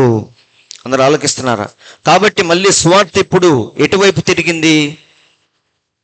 అన్యుల్లో నుంచి యూదుల వైపుకు దేవుడు మళ్ళీ తిరిగాడు. కాబట్టి 7 సంఘకాలాలు పూర్తయిపోగానే 70 వారముల గురించి మనం మాట్లాడుకోవాలి. అందరికి అర్థమైందా? ఎందుకు మాట్లాడుకోవాలంటే, ఇప్పుడు చక్రం ఎటు తిరుగుతుంది? అన్యుల వైపు నుంచి యూదుల వైపుకు దేవుడు తిప్పుతున్నాడు. అవునా? ఇలా ఏమైందంటే, యూదుల కోసం ఈ 70 వారములు అనేవి దేవుడు కేటాయించి దాన్ని మళ్ళీ కంటిన్యూ చేయబోతున్నాడు. స్టార్ట్ చేయటం కాదు, కంటిన్యూ చేయబోతున్నాడు. అంటే మధ్యలో ఏమైంది? చాలా జాగ్రత్త చూడండి. దీనికి మధ్యలో చిన్న బ్రేక్ ఇచ్చాడు దేవుడు, అంతే. అందరూ ఆలకిస్తున్నారు? స్టార్టింగ్ ఇక్కడికి వచ్చాడు, వీళ్ళు తోసేయంగానే దేవుడు ఏం చేశాడంటే, వీళ్ళ సంగతి తర్వాత చూద్దాంలే అని చెప్పేసి వారిని పక్కన పెట్టాడు. చిన్న బ్రేక్ ఇచ్చి ఆ బ్రేక్ లో మన దగ్గరకు వచ్చాడు ఆయన. మనల్ని ఎన్నికలో ఉన్న వారందరినీ రక్షించుకుంటూ వెళ్ళిపోయాడు. అవునా? వీరిని ఎప్పుడైతే రక్షించడం పూర్తి అయిపోయిందో అప్పుడు మళ్ళీ ఈ బ్రేక్ పూర్తి అయిపోగానే మళ్ళీ దేవుడు వారి యొద్దకు వెళ్ళబోతున్నాడు. సో మధ్యలో దేవుడు ఏం చేశాడంటే చిన్న బ్రేక్ ఇచ్చాడు. అందరూ ఆలకిస్తున్నారు? కాబట్టి దానియేలు యొక్క 70 వారములంటే అది పూర్తిగా ఎవరి గురించి? యూదుల గురించి. అందరూ ఆలోకిస్తున్నారండి. అసలు యూదుల పట్ల దేవుడు ఏ ప్రణాళిక కలిగి ఉన్నాడు, వారిని ఎందుకు దేవుడు చెదరగొట్టాడు, మళ్ళీ ఎప్పుడు దేవుడు వారిని సమకూరుస్తాడు, వారిని దేవుడు ఎలా రక్షిస్తాడు, ఈ విషయాలన్నీ కూడా ఈ దానియేలు 70 వారాల్లో మనం చూడొచ్చు. కాబట్టి దానియేలు 70 వారాలు అనగానే అది ఎవరి గురించి? యూదుల గురించి, అన్యుల గురించి కాదు. అయితే ఇక్కడ మీకు డౌట్ రావచ్చు, అసలు యూదుల గురించి మనం ఎందుకు మాట్లాడుకోవాలి? అవునా? వారి లెక్క వేరు కదా. దేవుడు వారి మధ్యకి వచ్చాడు, చనిపోయాడు, వారితో ఏదో వ్యవహారాలు చేస్తున్నాడు. అవి మనకెందుకు? మనం రక్షణ పొందాము, చనిపోయి దేవుని రాజ్యానికి వెళ్ళిపోతాం. వారి గురించి మనం ఎందుకు ఇప్పుడు తెలుసుకోవాలి అని చాలా మందికి అనిపించవచ్చు. అయితే చాలా జాగ్రత్తగా వినండి. ఫస్ట్ కారణం ఏంటంటే, వారి గురించి మనం ఎందుకు మాట్లాడుకోవాలి అంటే, అసలు దేవుని రాజ్యం ఫస్ట్ వచ్చింది ఎక్కడికి? యూదుల మధ్యకే దేవుని యొక్క రాజ్యం అనేది మొదటిగా వచ్చింది. ఒకసారి వాక్యముల నుండి చూద్దాం. మత్తయి సువార్త 12:28. వారందరూ మన యేసయ్య చేసే పనుల్ని విమర్శిస్తా ఉన్నారు. ఆయన దెయ్యాల్ని వెళ్ళగొడుతున్నప్పుడు, అద్భుతాలు స్వస్థతలు చేస్తున్నప్పుడు మన దేవుణ్ణి తిడుతున్నారు. నువ్వు దెయ్యాలకు నాయకుడివి, అందుకే నువ్వు దెయ్యాల్ని వెళ్ళగొడుతున్నావు అని మన దేవుణ్ణి విమర్శిస్తున్నారు. దేవుడు చెప్పిన సమాధానం ఏంటో చూడండి. దేవుని ఆత్మ వలన నేను దెయ్యములను వెళ్ళగొట్టుచున్న ఎడల నిశ్చయముగా దేవుని రాజ్యము మీ మధ్యకు వచ్చి ఉన్నది. దేవుడు చాలా క్లియర్గా చెప్పాడు, దేవుని రాజ్యాన్ని మీ మధ్యకు నేను తీసుకుని వచ్చా. చెప్పడం లేదా? కాబట్టి దేవుని రాజ్యం భూమి మీదకి ఫస్ట్ ఎక్కడికి వచ్చిందంటే యూదుల మధ్యకే వచ్చింది. కాబట్టి ఫస్ట్ కారణం ఏంటంటే, మరి యూదులు లేకుండా అసలు ఈ ప్రపంచానికి దేవుని గురించి తెలియదు, రక్షణ అనేది ఎవ్వరికీ తెలియదు. కాబట్టి యూదుల ద్వారానే ఈరోజు ప్రపంచం అంతా కూడా సువార్త అనేది వ్యాపించింది. కాబట్టి వారి గురించి తప్పకుండా మనం తెలుసుకోవాలి. కాబట్టి సహోదరులారా, కృప అనేది ముందుగా అనుగ్రహించబడింది యూదులకే. దేవుని రాజ్యం మొదటిగా వచ్చింది యూదుల మధ్యకే. కాబట్టి వారి గురించి తప్పకుండా మనం తెలుసుకొని తీరాలి. అయితే దేవుని రాజ్యం వారి మధ్యకి వచ్చినప్పుడు వాళ్ళు ఏం చేశారు చెప్పండి? తృణీకరించారు, తోసివేశారు. నువ్వు మాకు అక్కర్లేదని చెప్పారు. అవునా? అందరూ ఆలోకిస్తున్నారండి. ఈ ప్రపంచంలో మరి అంగీకరించుట, తృణీకరించుట, ఈ రెండు చాలా ప్రాముఖ్యమైన విషయాలు. ప్రతి ఒక్కడి ముందు దేవుడు ఈ రెండు పెడతాడు. మనిషికి దేవుడు స్వేచ్ఛనిచ్చాడు, చాలా గొప్ప దేవుడు. వింటున్నారండి? పిల్లలకి స్వేచ్ఛనివ్వం మనం. ఇస్తే ఏం చేస్తారు? ఇష్టానుసారంగా ప్రవర్తిస్తూ ఉంటారు. అతిగా స్వేచ్ఛనిస్తే చెడిపోతారు. సేమ్ అలాగే దేవుడు ఆదాము అవ్వల్ని తయారు చేసి వారికి స్వేచ్ఛనిచ్చాడు. అవునా? మంచి చెడు రెండు వారి ముందు పెట్టి ఏం చేశాడంటే, ఏది కావాలో డిసైడ్ చేసుకోండి అని స్వేచ్ఛ వారికి ఇచ్చాడు. ఆ స్వేచ్ఛ ఏం చేసిందంటే వారిని చెడగొట్టేసింది. అవునా? జీవ మార్గము, మరణ మార్గము రెండు దేవుడు ప్రతి మనిషి ముందు పెడతాడు. పెట్టి వాడికి ఏం చేశాడంటే చిన్న స్వేచ్ఛనిచ్చాడు. స్వేచ్ఛ అంటే ఏంటి? నీ ఇష్టం, ఏది కావాలో కోరుకో అని దేవుడు ఎప్పుడైతే మనిషికి స్వేచ్ఛనిచ్చాడో దానివల్ల వాడు చెడిపోయాడే తప్ప బాగుపడింది ఎప్పుడూ లేదు. కాబట్టి వారి మధ్యకు వచ్చినప్పుడు వాళ్ళు ఏం చేశారు?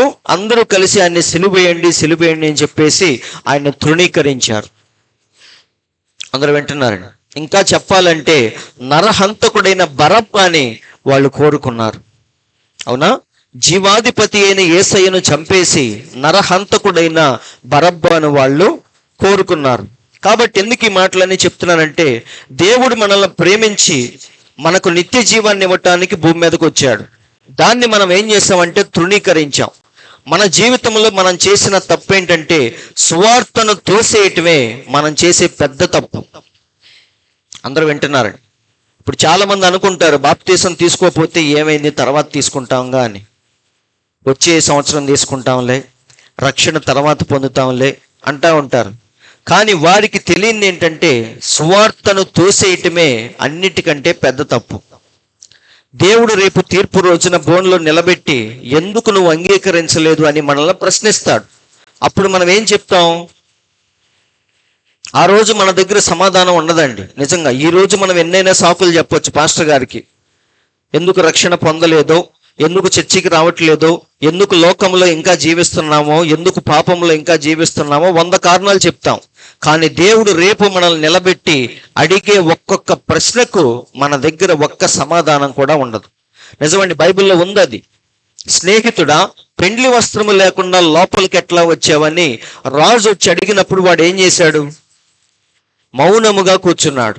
వాడి దగ్గర సమాధానం లేదు. అప్పుడు దేవుడు ఏమన్నాడు? వీడి కాళ్ళు చేతులు కట్టేసి తీసుకెళ్ళి బయటపడండి అని చెప్పాడు. కాబట్టి ఈ రోజు మన దగ్గర ఎన్నో ఉంటాయి సమాధానాలు, సంజాయిషీలు, మనం చేసిన తప్పుల్ని కప్పిపుచ్చుకునే మాటలు ఎన్నో ఉంటాయి. కానీ దేవుడు వచ్చి మనల్ని అడిగేటప్పుడు ఒక్కదానికి కూడా మన దగ్గర సమాధానం అనేది ఉండదు. కాబట్టి మన జీవితంలో చేసే ఫస్ట్ తప్పు ఏంటంటే, వర్తమానం వచ్చినప్పుడు దాన్ని తృణీకరించడమే మనం చేసే పెద్ద తప్పు. అందుకే యేసయ్య అన్నాడు, నా పక్షమున ఉండని వాడే నాకు విరోధి అన్నాడు. దేవుణ్ణి మనం ద్వేషించాల్సిన పని లేదండి. సువార్తను అంగీకరించకపోవటమే దేవుణ్ణి ద్వేషించిన దాంతో సమానం అన్నాడు. అవునా? నా పక్షమున ఉండని వాడు నాకు విరోధి అన్నాడు. కాబట్టి వాళ్ళు ఏం చేశారంటే, స్వేచ్ఛ ఉంది కదా అని చెప్పేసి ఆయన్ని తృణీకరించారు. ఆ తృణీకరించటమే వారి జీవితంలో వారు చేసిన పెద్ద తప్పు. అందరూ ఆలకిస్తున్నారు. అంతెందుకు పిలాతు ఏం చేశాడు చెప్పండి? పిలాతు చేతులు కడుక్కున్నాడు. ఈ నీతిమంతుల్లో నాకు ఏ దోషం కనపట్టలేదన్నాడు. కానీ ఆయనకి మరణదండన విధించిన పిలాతే ఎలా చనిపోయాడు? చాలా దారుణంగా పిచ్చివాడైపోయి ఒక ఊపిలో ఎవడు రక్షించే దిక్కుమొక్కు లేకుండా దిక్కులేని చావు చచ్చిపోయాడు. ఏది? ఆయన చేతులు కడుక్కుంటేనే ఈ నీతిమంతుడి రక్తం నా మీదకి నా పిల్లల మీదకి రాకూడదు అని చేతులు కడుక్కున్నాడు. కానీ ఆ శాపం ఆయన ఊరికే విడిచిపెట్టలేదు. కానీ వీళ్ళు ఏం చేశారు? దగ్గరుండి ఆయన్ని సిలువేయండి అని చెప్పేసి అరిచి గోల చేసి మరీ చంపారు. కాబట్టి వారిని దేవుడు ఆ శాపం విడిచిపెట్టిద్దా? విడిచిపెట్టదు. కాబట్టి ఎందుకు ఈ మాటలు చెప్తున్నా అంటే, ప్రవక్త ఒక చిన్న ఉదాహరణ చెప్పాడు. అమెరికా దేశంలో మరి అబ్రహాం లింకన్ గారు అమెరికా అధ్యక్షుడిగా ఉన్న కాలంలో ఒక సంఘటన జరిగింది. ఏంటంటే, ఒక వ్యక్తి యుద్ధంలో పారిపోయినందుకు ఆయనకి మరణదండన విధించాడు. యుద్ధంలో సైనికుడు ఎప్పుడు కూడా వెన్ను చూపకూడదు, పారిపోకూడదు. అవసరమైతే చనిపోవాలి లేదా శత్రువుని చంపాలి. ఎప్పుడైతే పారిపోతాడో వాడిని తీసుకెళ్లి చెరసాల్లో వేశారు. ఇప్పుడు ఆ వ్యక్తికి ఉరి శిక్ష అనేది విధించారు. చెరసాల్లో ఉన్నాడు, కొద్ది రోజుల్లో ఉరికంబం ఎక్కబోతున్నాడు. ఇలాంటి సమయంలో తన స్నేహితుడు ఏం చేశాడంటే, అందరితో మాట్లాడి మొత్తానికి డైరెక్ట్గా ఎక్కడికి వెళ్ళాడంటే అబ్రహాం లింకన్ దగ్గరికి వెళ్ళి ఆయనకి క్షమాభిక్ష కోసం అడుగుతాడు. అందరు ఇక్కడే ఉన్నారా? కాబట్టి మనకి మరణ శిక్ష విధించినా సరే రాష్ట్రపతి మనకి క్షమాభిక్ష పెట్టొచ్చు కదా. ఒకే ఒక్క ఆయనకి ఉరికమ్మ నుండి తప్పించే ఆ పవర్స్ ఉంటాయి. కాబట్టి వాళ్ళ ఫ్రెండ్ కూడా ఏం చేశాడంటే, తన స్నేహితుడి కోసం ఎక్కడి దాకా వెళ్ళాడు? అమెరికా అధ్యక్షుడి వరకు వెళ్ళి అబ్రహాం లింకన్ దగ్గర నుంచి రికమెండేషన్ చెప్పాడు. నా స్నేహితుడిని ఎలాగైనా సరే కాపాడండి, అందులో వాడి తప్పేమీ లేదు అని ఎప్పుడైతే కాళ్ళ వేళ్ల పడి ప్రాధేయపడ్డాడో అప్పుడు అబ్రహాం లింకన్ ఏం చేస్తాడంటే, సరే ఆ వ్యక్తిని విడుదల చేయండి, ఉరి కంబం ఆపండి అని చెప్పేసి మరి మరుసటి రోజే చంపేస్తారు ఆయన్ని. ఆ టైంలో లెటర్ హెడ్ మీద టైప్ చేసి అది పోస్ట్లో పంపించి ఈ పనులన్నీ చేయటానికి సమయం లేదు. అందుకని అమెరికా అధ్యక్షుడు ఏం చేస్తాడంటే, ఒక చిన్న పేపర్ మీద ఈ వ్యక్తిని విడుదల చేయండి అని చెప్పి ఆయన సంతకాన్ని చేసి ఆ చిన్న పేపర్ని తన స్నేహితుడికి ఇచ్చి పంపిస్తాడు. ఈ వ్యక్తికి రేపొద్దునే తెల్లారితే ఉరి శిక్ష, తీసుకెళ్లి ఉరేస్తారు. ఈ రాత్రి ఏం చేశాడంటే, తన స్నేహితుడు ఆ చిన్న స్లిప్ తీసుకొని పరిగెత్తుకుంటూ ఆ ఫ్రెండ్ దగ్గరికి వస్తాడు. అంత టైం లేదు కాబట్టి ఆ అధ్యక్షుడు ఏం చేశాడు, చిన్న పేపర్ మీద రాసి ఇచ్చాడు. లెక్కైతే ఎక్కడ రాయాలి? ఆయన పెద్ద లెటర్ హెడ్ మీద రాసి అధికారికి ఇచ్చి దాని మీద స్టాంపు సంతకాలు అన్నీ ఉండి అప్పుడు పంపించాలి. కానీ అంత సమయం లేదు కాబట్టి ఆయన ఏం చేశాడంటే, చిన్న పేపర్ మీద రాసి సైన్ చేసి అర్జెంటుగా ఇది తీసుకెళ్ళి ఆ జైలు అధికారికి ఇవ్వమని చెప్తాడు. అప్పుడు వీళ్ళ ఫ్రెండ్ వచ్చి పరిగెత్తుకుంటూ, అరే నీకు ఉరికంబం అనేది తప్పింది, ఇక నీకు చావే లేదు అని ఎప్పుడైతే చెప్తాడో ఈ ఖైదీ దాన్ని అంగీకరించాడు, దాన్ని ఒప్పుకోడు. ఎందుకంటే తన ఫ్రెండ్ ఏదో ఎగతాళి చేస్తున్నాడులే, కాసేపు నన్ను నవ్వించడానికి ఇదంతా చేస్తున్నాడు అనుకుంటాడు. ఎందుకంటే బాధలో ఉన్నాడు కదా, రేపొద్దునే చనిపోతాడు. అందుకని ఈ రాత్రి వచ్చి నాకు కొంచెం ఉపశమనాన్ని కలిగించే మాటలు చెప్తున్నాడే తప్ప ఇందులో ఎంత మాత్రం నిజం లేదని వాడు నమ్మడు. కానీ వాళ్ళ ఫ్రెండ్ మాత్రం, నిజంరా నేను చెప్పేది, ఇదిగో కావాలంటే చూడు, అమెరికా అధ్యక్షుడు నీ ఉరికంబం ఆపమని రాసి సంతకం చేశాడు అంటే దాన్ని చూసి నవ్వుతున్నాడంట. ఆ ఖైదీకి ఎలా ఉంది, అమెరికా అధ్యక్షుడు ఏంటి దీని మీద రాయటం ఏంటి, నేనేమన్నా పిచ్చోళ్ళలాగా కనపడుతున్నానా అని చెప్పేసి వాడు నవ్వుతున్నాడు. కానీ స్నేహితుడు మాత్రం ప్రాధేయపడుతున్నాడు, లేదురా నువ్వు ఎలాగైనా సరే బతికి బయటకు వస్తావు చూడు అని చెప్పేసి ఆ ఫ్రెండ్ అంటున్నాడు. కానీ ఈయన మాత్రం దాన్ని నమ్మట్లేదు, యాక్సెప్ట్ చేయట్లేదు. ఎందుకంటే అమెరికా అధ్యక్షుడు అంటే అలా ఉంటాడు. వింటున్నారండి, ఆయన రావాలంటే సామాన్యమైన విషయం కాదు, ఉరికంబం ఆపాలంటే సామాన్యమైన విషయం కాదు, బోళ్ళని లెక్కలు ఉంటాయి. కానీ వీటికి చిన్న స్లిప్ తీసుకొచ్చి నీ ఉరికంబం ఆపేయమని చెప్పాడు అని ఎంత సింపుల్గా ఎలా చెప్తున్నాడు అని వాడికి అర్థం కావట్లేదు. నవ్వుతున్నాడు, యాక్సెప్ట్ చేయట్లేదు, ఎంత చెప్పినా ఒప్పుకోవట్లేదు. అప్పుడు తన ఫ్రెండ్ ఆ పేపర్ని తీసుకెళ్ళి ఆ జైలు అధికారికి ఇవ్వటానికి ప్రయత్నిస్తాడు. కానీ వీడేం చేస్తాడంటే, చనిపోయే ఖైదీ అసలు ఆ ప్రయత్నం కూడా చేయొద్దు, నన్ను ఊరికి ఆట పట్టించొద్దు అని చెప్పేసి దాన్ని ఇంకా జోక్గానే తీసుకుంటున్నాడు తప్ప దాన్ని సీరియస్గా తీసుకోలేదు, దాన్ని యాక్సెప్ట్ చేయలేదు, అంగీకరించలేదు. దాన్ని ఏం చేశాడు, తృణీకరించాడు. వాడు తృణీకరించడం వల్ల ఏమైందంటే పొద్దున్నే వాడిని తీసుకెళ్ళి ఉరేసి చంపేస్తారు, ఉరి తీసేస్తారు, చచ్చిపోతాడు. చచ్చిపోయిన తర్వాత అప్పుడు అమెరికా అధ్యక్షుడు నేను ఉరికంబం ఆపమని చెప్పిన తర్వాత ఆయన ఎందుకు మీరు ఉరి తీశారు అని చెప్పేసి ఈ కేసు ఎక్కడికి వెళ్ళిద్దంటే కోర్టుకి వెళ్ళిద్ది. ఎందుకంటే ఆయన గొప్ప అధికారి, ఉరికంబం ఆపమని చెప్పిన తర్వాత వీళ్ళు ఏం చేశారు, ఆయన్ని తీసుకెళ్లి ఉరేసి చంపేశారు. ఎందుకు అలా చేశారు అని చెప్పేసి దీన్ని విచారణ కోసం ఎక్కడ పెట్టారు, ఆ రోజుల్లో ఆ పెద్ద కోర్టులో, సుప్రీం కోర్టులో దాని గురించి విచారణ జరుగుతూ ఉంది, వాదోపవాదాలు జరుగుతూ ఉన్నాయి. ఎందుకు మీరు ఉరి తీశారు, వింటున్నారండి, నేను పేపర్ మీద రాసిస్తే ఎందుకని దాన్ని మీరు పాటించలేదు అని దాని మీద వాదోపవాదాలన్నీ జరుగుతూ ఉన్నాయి. అప్పుడు లాస్ట్లో ఫైనల్గా ఏమని కంక్లూడ్ చేశారో తెలుసా, చాలా గొప్పగా ప్రవక్త చెప్తున్నాడు. ఇప్పుడు మీరు ఆయన బతికించమని రాశారు, బానే ఉంది, అయితే దాన్ని ఏం చేయాలి, ఆ ఖైదీ దాన్ని అంగీకరించాలి. ముందుగా దాన్ని అంగీకరించి దానికోసం వాడు పోరాడాలి, అది మా దగ్గరికి తీసుకురావాలి. ఇదిగో అబ్రహాం లింకన్ నా ఉరికంబం ఆపమని చెప్పాడు అని చెప్పేసి వారు దానికోసం పోరాడాలి. కానీ వాడు ఏం చేశాడు, ఖైదీ ఇది నాకు అక్కర్లేదు అని చెప్పేసి తృణీకరించాడు. కాబట్టి క్షమాభిక్ష పెట్టినా సరే యాక్సెప్ట్ చేయటానికి వాడు రెడీగా లేడు, కాబట్టి వాడికి మేము ఉరేసామని చెప్పేసి లాస్ట్లో కంక్లూడ్ చేశారు. అందరికి అర్థమైందండి.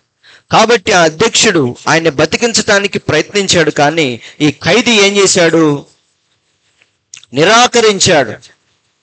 అందరూ ఆలోకిస్తున్నారు. కాబట్టి దాన్ని యాక్సెప్ట్ చేయలేదు, కాబట్టి అంగీకరించలేదు, కాబట్టి ఆ మన్నింపుగా ఎంచబడదు అని కోర్టు దాన్ని కొట్టేసింది. అందరూ ఆలోకిస్తున్నారండి. కాబట్టి ఒక ఆయన వచ్చి నేను నిన్ను రక్షిస్తాను అని చెప్పినప్పుడు దాన్ని అవతల వాడు యాక్సెప్ట్ చేయాలి, అంగీకరించాలి. వాడు దాన్ని తృణీకరించాడు, కాబట్టి వాడిని మేము ఉరి తీసామని చెప్పేసి కోర్టు చివరిలో కంక్లూషన్ ఇచ్చింది. కాబట్టి ఈ కథ అంతా ఎందుకు చెప్పానంటే, దేవుడు మన యొద్దకు వచ్చి మన కోసం ఆయన కలువరి సిలువలో చనిపోయి మనకు ఉచితముగా రక్షణను అనుగ్రహించాడు. అయితే దాన్ని యాక్సెప్ట్ చేయటానికి ఈరోజు మనం సిద్ధముగా లేము. సో బైబిల్ మనకేం చెప్తుందంటే, ఈ భూమి మీద పుట్టిన ప్రతి ఒక్కడు పాపే, తల్లి గర్భము ద్వారా పుట్టిన ప్రతి ఒక్కడు పాపి. పాపము ద్వారా వచ్చే జీతం ఏంటి, మరణము. అంటే ప్రతి ఒక్కడు చనిపోవటానికి సిద్ధంగా ఉన్నాడు. మరణం అంటే కేవలం శారీరకంగా వచ్చే మరణం మాత్రమే కాదండి, చనిపోయిన తర్వాత రెండవ మరణం కూడా ఉంది. సో పాపము వలన వచ్చే జీతం ఏంటి, మరణము. సో పుట్టిన ప్రతి మనిషి వాడి పాపం ద్వారా వాడు చనిపోవాలి. ఇది బైబిల్లో ఉన్న చట్టం. బైబిల్లోనే కాదండి, మరి అనేక పుస్తకాల్లో కొన్ని మత గ్రంథాల్లో కూడా చెప్పబడింది. అంతా పూజ అంతా అయిపోయిన తర్వాత లాస్ట్లో ఏమంటారంటే పాపోహం పాప కర్మహం పాపాత్మ పాప సంభవ అని చెప్పేసి ఆ మంత్రాన్ని జపిస్తారు. దాని అర్థం ఏంటి? నేను పాపిని, నేను చేసే ప్రతి పని పాపమే, నా చూపులో పాపం ఉంది, నేను చేసే పనుల్లో పాపం ఉంది, నన్ను పుణ్యాత్ముడిగా మార్చు అని చెప్పేసి ఆ శ్లోకం యొక్క అర్థం అన్నమాట. సో భూమి మీద ప్రతి చోట ప్రతి గ్రంథం ఏమని చెప్తుందంటే పుట్టిన ప్రతి మనిషి వాడు పాపి, పాపము ద్వారా వచ్చే జీతం ఏంటి? మరణము. ఆ మరణము నుండి రక్షించడానికి ఎవరు వచ్చారు? పుణ్యాత్ముడు. అవునా? ఆ పురుషుడు వచ్చి ఏం చేశాడంటే మనందరి కోసం ఆయన చనిపోయి మనకి పూర్తిగా ఆ మరణము నుండి విడుదలను అనుగ్రహించాడు. అవునా? నిత్య జీవాన్ని అనుగ్రహించాడు. కాబట్టి దాన్ని మనం ఏం చేయాలి చెప్పండి? ఖైదీ ఏం చేశాడు? ఖైదీ దాన్ని తోసేశాడు. అవునా? నా దగ్గరికి వచ్చి జోక్ చేయొద్దు, నేను నమ్మను అన్నాడు. అలాగే ఆ దేవాతి దేవుడే భూమి మీదకి వచ్చాడు అంటే ఎవరో నమ్మట్లేదు. అవునా? మెస్సయ్య వచ్చాడంటే ఎవరో నమ్మట్లేదు. కానీ ఎవరైతే నమ్మారో వారందరికీ అదేమైంది?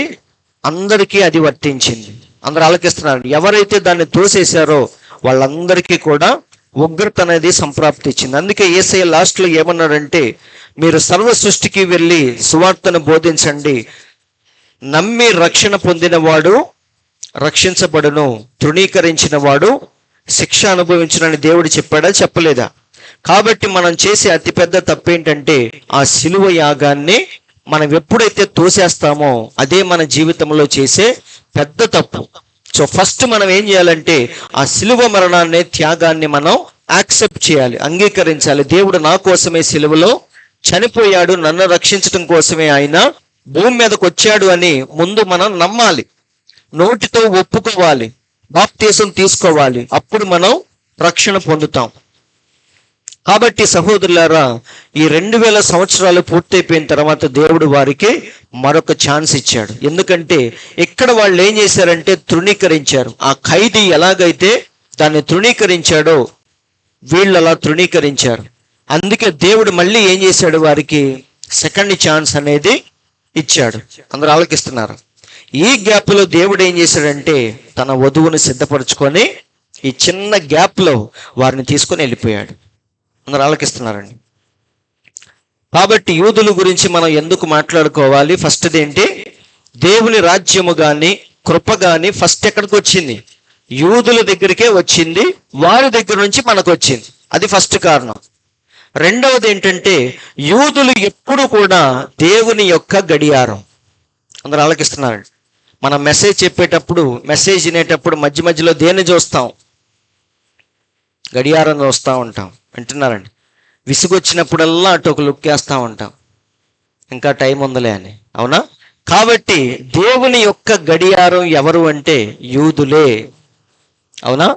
సో దేవుడు ఎప్పుడు ఎక్కడ ఏం చేయబోతున్నాడు, ఎలా కదలబోతున్నాడు, ఈ సృష్టిని ఎలా తిప్పబోతున్నాడు, ఈ విషయాలన్నీ కూడా యూదుల్ని గమనిస్తే మనకు అర్థమైంది. కాబట్టి దేవుని యొక్క గడియారం ఎవరు? యూదులు. అందుకే దేవుడు ఏమన్నాడంటే అంజూరపు చెట్టును చూడండి అని చెప్పాడు స్పెషల్గా. అంజూరపు చెట్టు అంటే ఎవరు? యూదులే అంజూరపు చెట్టు. కాబట్టి దాన్ని మీరు గమనించండి అంటున్నాడు. ఎందుకంటే యూదుల్ని మనం గమనిస్తూ ఉంటే దేవుడు ఎలా కదులుతున్నాడో మనకు అర్థమైంది. కాబట్టి దేవుని యొక్క గడియారం ఎవరు? యూదులే. కాబట్టి ఖచ్చితంగా యూదుల గురించి మనం మాట్లాడుకొని తీరాలి. ఎందుకంటే వాళ్ళ గురించి మనం అధ్యయనం చేసినప్పుడు దేవుని యొక్క కదలికలు ఏంటో మనకు అర్థమవుతూ ఉంటాయి. అందరూ ఆలకిస్తున్నారండి. అందరు అక్కడే ఉన్నారు కదా. కాబట్టి దానియేలు 70 వారాలంటే పూర్తిగా ఎవరి గురించి? అది యూదుల గురించి. మనం ఎవరమే? అన్యులమే. వాళ్ళకి మనకి సంబంధం ఉందా లేదా? ఉంది. వింటున్నారండి? కాబట్టి వారి గురించి మనం తెలుసుకొని తీరాలి. సో యూదులు అనగానే ఫస్ట్ మనకి ఎవరు గుర్తొస్తారు? యూదులందరికీ మూల పురుషుడు ఎవరు? అబ్రహామే కదా. అసలు అబ్రహాం దగ్గర నుంచే ఈ యూదుల కాన్సెప్ట్ అనేది స్టార్ట్ అయింది. అందరూ వింటున్నారండి?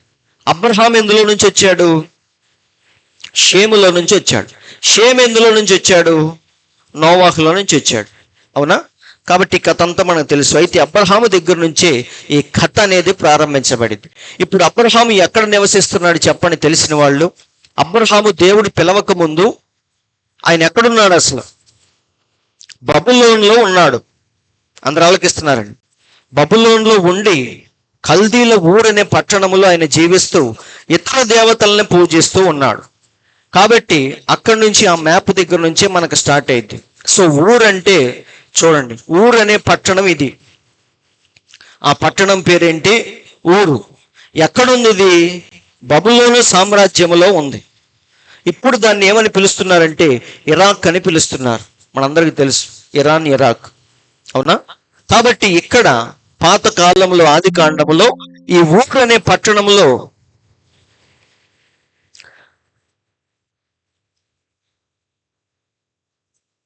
ల్యాప్టాప్స్ ఇచ్చేవా?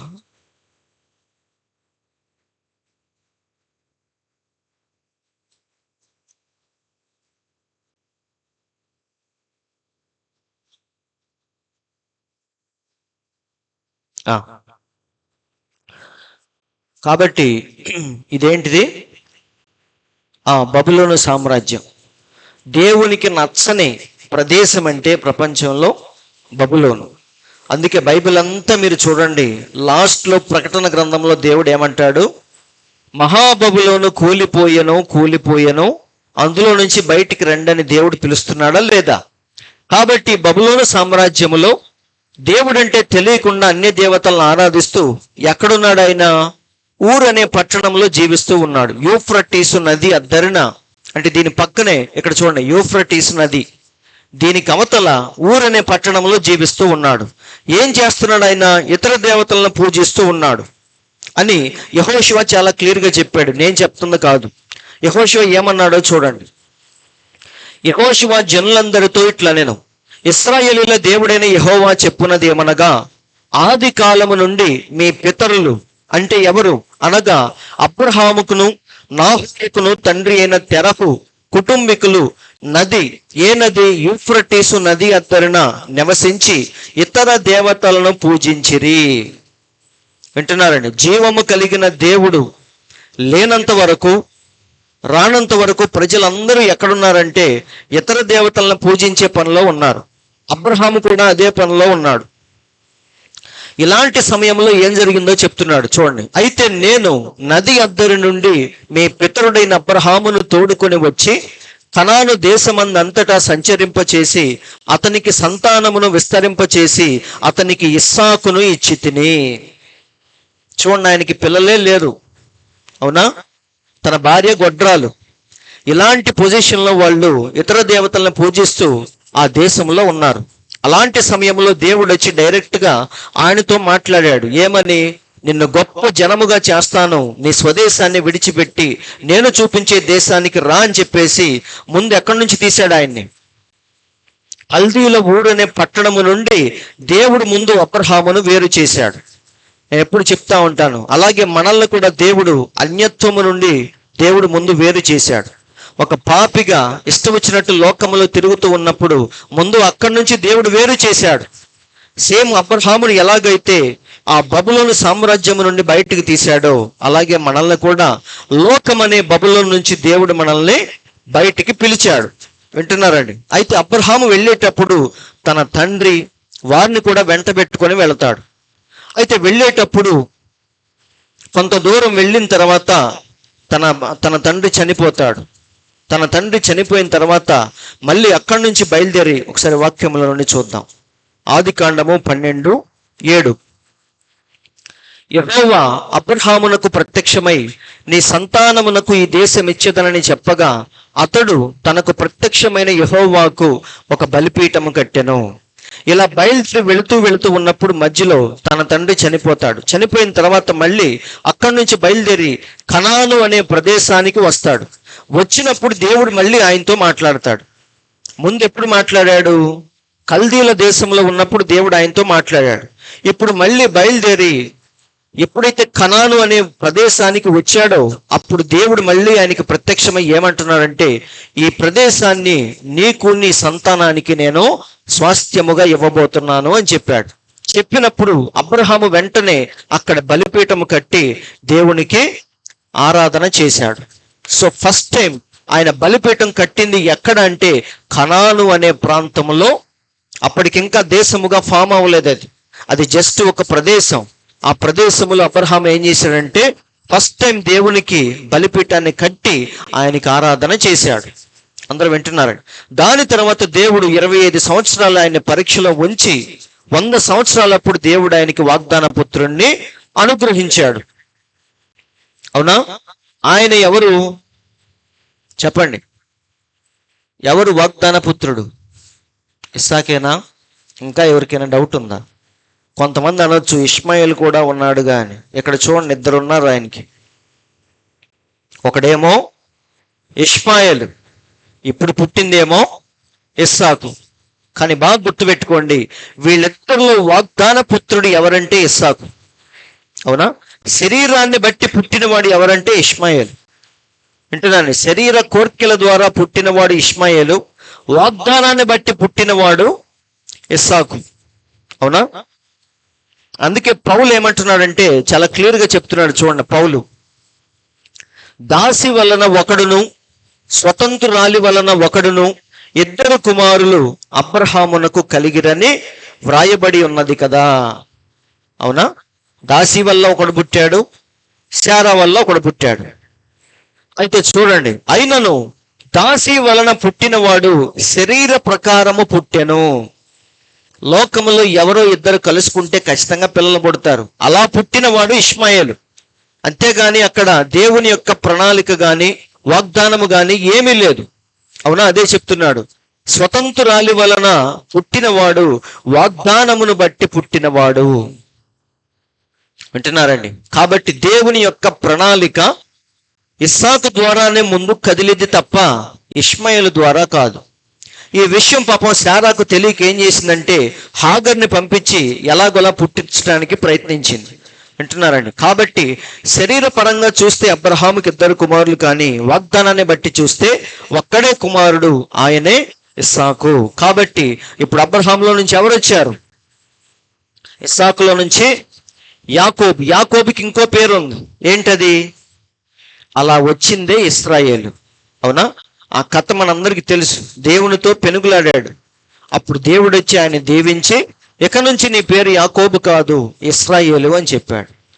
దాని తర్వాత ఆయనలో నుంచి ఎవరు వచ్చారు? 12 మంది గోత్రకర్తలు వచ్చారు. ఇక వారిలో నుంచి వచ్చిన వారే మొత్తం ఇశ్రాయేలీలందరూ కూడా. వింటున్నారండి? ఈ ఇశ్రాయేలీలందరూ ఒకసారి ఐగుప్తు దేశానికి బానిసలుగా వెళతారు. ఈ కథ మనందరికీ తెలుసు. అయితే ఎలా వెళ్లాల్సి వచ్చింది అనేది క్లుప్తంగానే చెప్తాను. ఈ యాకోబుకి 12 మంది పుట్టారు. అవునా? ఈ 12 మందిలో చివరి కుమారుడు ఎవరంటే యోసేపు. చివరి నుంచి 2వ వాడు, చివరి వాడు బెన్యామీను, అటు నుంచి 2వ వాడు ఎవరంటే యోసేపు. కాబట్టి యాకోబుకి 12 మందిలో ఎవరంటే ఎక్కువ ఇష్టం? యోసేపు అంటే ఎక్కువ ఇష్టం. అందుకే దానికి గుర్తుగా ఆయనకి ఏం గుట్టించాడు? ఆయన విచిత్రమైన రంగురంగుల నిలువుటంగి ఒకటి కుట్టించి గిఫ్ట్గా ఇచ్చాడు, తన ప్రేమకు గుర్తుగా. అందుకని యోసేపును చూస్తే మిగతా 12 మందికి బోళ్ళంత కుళ్ళు, కోపం, కడుపుమంట అన్ని. ఎందుకని? తండ్రికి ఇష్టమైన కుమారుడు. చాలా జాగ్రత్త చూడండి, యోసేపు యేసు క్రీస్తుకు చక్కని మాదిరి, 100కి 100% మంచి మాదిరి యోసేపు యేసు క్రీస్తుకు. కాబట్టి యేసయ్యను చూస్తే ఆ రోజు యూదులందరికీ కోపం. ఎందుకని? తండ్రికి ఇష్టమైన కుమారుడు. అవునా? అంతేకాదండి, యోసేపు ఏం చేస్తున్నాడంటే తన అన్నలు చేసే అరాచకాలు, దొంగ పనులు అన్నీ తీసుకొచ్చి తండ్రికి చేరేస్తా ఉంటాడు. అందుకని ఎక్కువ కోపం ఆయనంటే. ఎందుకని? మా తప్పులన్నీ తీసుకెళ్లి తండ్రికి చెప్తున్నాడని చెప్పేసి కడుపు మంట ఫుల్గా ఉంది, ఎదురు చూస్తా ఉన్నారు ఎప్పుడు దొరుకుతాడా అని. దానికి తోడు ఏం చేస్తున్నాడంటే వచ్చినప్పుడల్లా ఒక కథ చెప్తున్నాడు. ఏమంటున్నాడు? మీ పనులన్నీ నాకు నమస్కారం చేస్తున్నాయని చెప్తున్నాడు. కాబట్టి యోసేపు మాట్లాడే ప్రతి మాట వాళ్ళకి ఎలా అనిపిస్తుంది? మంటలు మండుతున్నట్టుగా ఉంది. అందుకని ఎప్పుడెప్పుడు దొరుకుతాడా అని ఎదురు చూశారు. నిజంగానే ఒకసారి దొరికాడు. దొరికినప్పుడు ఏం చేశారు? అందరూ కలిసి గోతులో వేశారు. అంటే ఈ స్టోరీని మీరు జాగ్రత్తగా గమనిస్తే దేవుడు ఎలా యోసేపు జీవితంలో కదులుతున్నాడో మీకు అర్థమైంది. నిజమండి. ముందు ఏం చేస్తారంటే యోసేపును పట్టుకొని చంపేద్దాం అనుకుంటారు. అప్పుడు ఒక అన్న ఏమంటాడంటే, అరే ఈయన చంపి ఆ పాపాన్ని ఎందుకు మనం చుట్టుకోవటం అని తప్పిద్దామని చెప్పేసి ఈ గోతులో పడేయండి, ఈ గోతులో పడేసిన తర్వాత మనం వెళ్ళి అన్నం తినొద్దామని చెప్పేసి గోతులో పడేసి అన్నం తినడానికి వేరే చోటుకి వెళ్తారు. ఇంకొక అన్నయ్య వచ్చి ఏం చేస్తారంటే గోతులో నుంచి బయటికి తీపిస్తాడు. చంపేద్దాం అనుకున్నప్పుడు ఇంకొక అన్నయ్య ఏమంటాడంటే, యూదా అనే అన్నయ్య ఏమంటాడంటే, వరే వాడిని చంపటం వల్ల మనకి ఏ ఉపయోగం లేదు, అదిగో వారికి అమ్మేద్దాం అని చెప్పేసి ఇష్మాయేలీలకి అమ్మేస్తారు. యేసయ్యని ఎలాగైతే యూదా ఇస్కరియోతు అమ్మేశాడో వారు కూడా యోసేపుని 20 తులాల వెండికి వారికి అమ్మేస్తారు, ఇష్మాయేలీలకి. అందరూ అర్థం చేసుకుంటున్నారా? వారు ఇష్మాయేలును కొని తీసుకెళ్ళి ఇంకొక ఆయనకు అమ్ముతారు. ఆయన ఎవరు? పోతీఫర్. మనందరికీ తెలుసు ఎవరు ఆయన అంటే, రాజుగారి దగ్గర ఉండే సంరక్షకుడు, సైన్యాధిపతి లాంటోడు, పెద్ద పొజిషన్లో ఉన్నాడు పోతీఫర్. ఆయన ఏం చేస్తాడంటే ఇష్మాయేలీల దగ్గర యోసేపును ఆయన కొనుక్కుంటాడు, బానిసగా కొనుక్కుంటాడు. కొనుక్కొని ఇంటికి తీసుకెళ్లి పనిలో పెట్టుకుంటాడు. అవునా?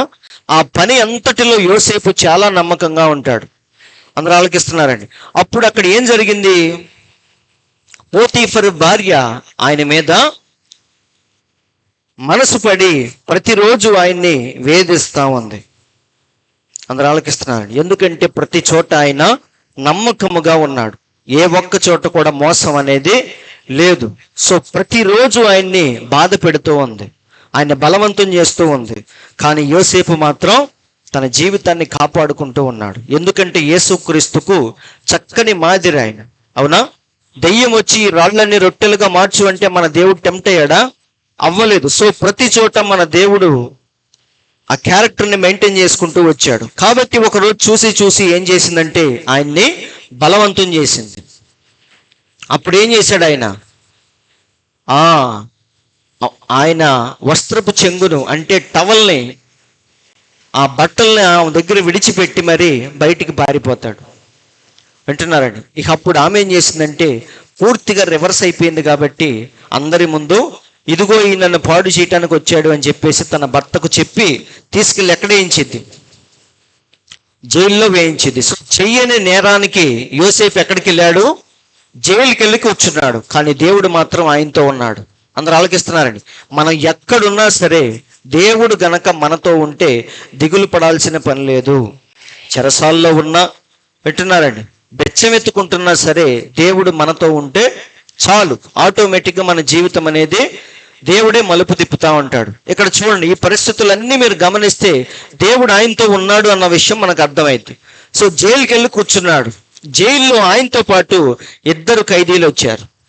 మన యేసయ్య పక్కన సిలువలో 2 దొంగలు ఎలాగైతే కుడి పక్కన ఒకడు ఎడం పక్కన ఒకడు ఉన్నాడో, సేమ్ అలాగే యోసేపు పక్కన 2 ఖైదీలు ఉన్నారు. వింటున్నారండి? అయితే ఆ 2 ఖైదీలు ఒకసారి కలగంటారు. ఆ కళ ఏంటో వారికి అర్థం కాదు. అప్పుడు యోసేపు ఆ కళ యొక్క భావాన్ని చెప్తాడు. ఏమని? ఒక ఆయనకేమో తిరిగి నీ ఉద్యోగాన్ని నువ్వు పొందుకుంటావు అని చెప్తాడు. ఇంకొక ఆయనతో ఏమంటాడంటే రేపు నిన్ను 3 రోజుల్లో ఉరి తీసి చంపేయబోతున్నారు అని చెప్తాడు.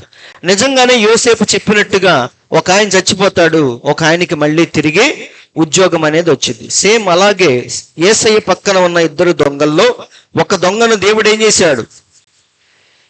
నేడు నీవు నాతో కూడా పరదేశంలో ఉండు అని ఒక ఆయన రక్షించాడు, ఒక ఆయన్ని తృణీకరించాడు. సేమ్ ఇక్కడ కూడా అలాగే ఒక ఆయన చచ్చిపోతాడు, ఒక ఆయన బతుకుతాడు. అయితే ఈయనతో ఏమంటాడంటే రేపు నువ్వు బతికి రాజుగారి దగ్గరికి వెళ్ళినప్పుడు దయచేసి నన్ను గుర్తుపెట్టుకో అని చెప్తాడు. అవునా? కానీ చేసిన సాయాన్ని ఆ ఖైదీ మర్చిపోతాడు, విడుదలై వెళ్ళిపోతాడు. కానీ యోసేపు చేసిన సహాయాన్ని మాత్రం మర్చిపోతాడు. వింటున్నారండి? అది మానవ నైజం. అని మనుషులందరూ అలాగే మర్చిపోతారు. అయితే కొద్ది కాలం గడిచిన తర్వాత ఫరో రాజు కలగంటాడు. ఆ కళ యొక్క భావం ఏంటో తెలియక ఆయన సతమతం అవుతా ఉంటాడు. రాజ్యంలో అందరినీ పిలిచి అడుగుతూ ఉంటాడు, ఈ కళ భావం ఏంటి అని. ఎవ్వరూ చెప్పరు.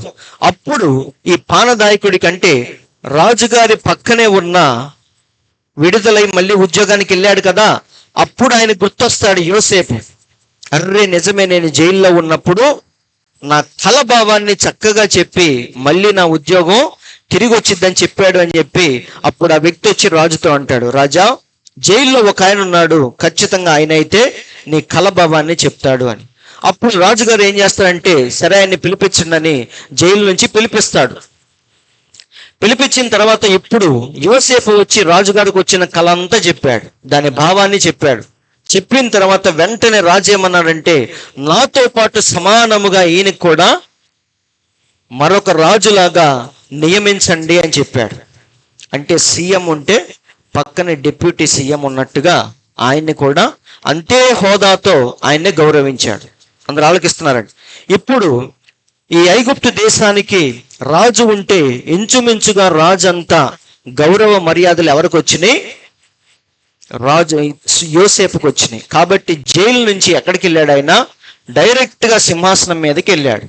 అందరూ ఆలోకిస్తున్నారు. 30 సంవత్సరాలు ఎప్పుడే ఆ దేశానికి రాజు అయిపోతాడు యోసేపు. సేమ్ మన దేవుడు కూడా 30 సంవత్సరాలప్పుడు ఆయన యూదుల రాజుగా వచ్చాడా? రాలేదా? గాడిద మీద నెక్కి ఆయన ఊరేగుతూ వెళ్ళాడు. సేమ్ అలాగే తర్వాత యోసేపు అదే దేశములో ఒక ధర్మకర్త, అర్చకులు ఉంటారు కదా, గుళ్ళో పూజారులు, వాళ్ళ కుమార్తెను ఒక ఆమెను పెళ్లి చేసుకుంటాడు. ఆసెనతు అనే ఒక స్త్రీని, అన్యురాలని పెళ్లి చేసుకుంటాడు. అందరూ ఆలకిస్తున్నారండి. కాబట్టి ఇలా యోసేపు యొక్క జీవితం యేసయ్య జీవితానికి చక్కని మాదిరి.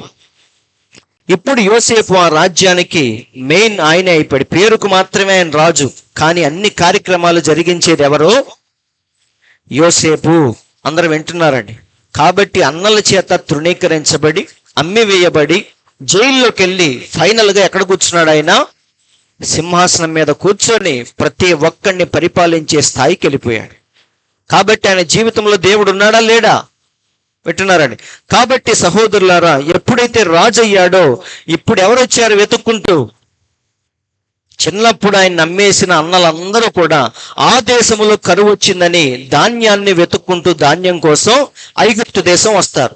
ఎందుకంటే ప్రపంచం అంతా చెప్పుకుంటా ఉంటారు, యోసేపు వల్ల ఏమైందంటే కరువు సమయంలో కూడా ఐగుప్తు దేశంలో సమృద్ధిగా ఆహారం ఉంది. ఈ విషయాన్ని అందరూ చెప్పుకుంటున్నారు. ప్రపంచం అంతా కరువు ఉంది, కానీ ఐగుప్తు దేశంలో మాత్రం ధాన్యం సమృద్ధిగా ఉంది. అందుకని యాకోబు ఏమంటాడంటే, మీ అన్నలందరూ కలిసి వెళ్ళి మన కోసం ధాన్యాన్ని తీసుకొని రండి అని చెప్తాడు. అప్పుడు అన్నలందరూ కలిసి ఎప్పుడైతే రాజుగారి దగ్గరికి వెళ్ళాడో, ఈయన పెద్దోడైపోయాడు యోసేపు. కాబట్టి ఈయన్ని వాళ్ళు గుర్తుపట్టలేదు, కానీ వాళ్ళను మాత్రం యోసేపు గుర్తుపెట్టాడు. వాళ్ళందరూ వచ్చి ఎప్పుడైతే సాష్టాంగపడి నమస్కారం చేశారో అప్పుడు యోసేపుకి ఏం గుర్తొచ్చింది? చిన్నప్పుడు ఆయన చెప్పిన కళ గుర్తొచ్చింది. వింటున్నారండి. కాబట్టి దేవుని మాటలు ఈ రోజు నెరవేరకపోవచ్చు, కానీ ఏదో ఒక రోజు ఖచ్చితంగా నెరవేర్పులోకి వస్తాయి. అందుకే మన దేవుడు ఏమన్నాడంటే, భూమి ఆకాశం గతించిపోవచ్చు కానీ నా మాటలు ఎన్నటికీ గతించవు. కాబట్టి వాళ్ళు వచ్చి ఎప్పుడైతే సాష్టాంగపడ్డారో అప్పుడు యోసేపు ఏం చేశాడంటే, వాళ్ళెవరో తెలియనట్టుగా నటిస్తాడు. ఎవరు మీరు, ఎక్కడి నుంచి వచ్చారు, ఏం కావాలి అని చాలా హార్ష్గా మాట్లాడుతూ ఉంటాడు. కానీ లోపల మాత్రం చాలా ఆనందం పొంగుకొస్తా ఉంటుంది. కానీ పైకి మాత్రం తెలియకూడదు కదా, అందుకని ఆయన ఏం చేస్తూ ఉంటాడు? కరుగ్గా మాట్లాడుతూ ఉంటాడు. అప్పుడు వాళ్ళ గురించి ఎంక్వైరీ చేస్తాడు. అసలు మీ తండ్రి ఎవరు? మీ అన్నదమ్ముళ్ళు ఎంతమంది? మీరేనా, ఇంకెవరన్నా ఉన్నారా అంటే యోసేపు గురించి ఏమైనా చెప్తారేమో అని మొత్తం తీసిన తర్వాత ఈ కథ మనందరికీ తెలుసు. ఇక లాస్ట్లో ఎప్పుడైతే వెళ్ళి ఆ చిన్న తమ్ముడిని కూడా తీసుకొని వస్తారో, వాళ్ళు ఫస్ట్ వచ్చినప్పుడు బెన్యామీన్తో రారు. బెన్యామీను తండ్రి దగ్గరే ఉంటాడు, యాకోబు దగ్గర. ఎందుకంటే యాకోబుకి ఇష్టమైన కుమారులు యోసేపు, బెన్యామీను. ఎందుకంటే ఇష్టమైన భార్యకు పుట్టారు కాబట్టి వాళ్ళిద్దరంటే ఇష్టం.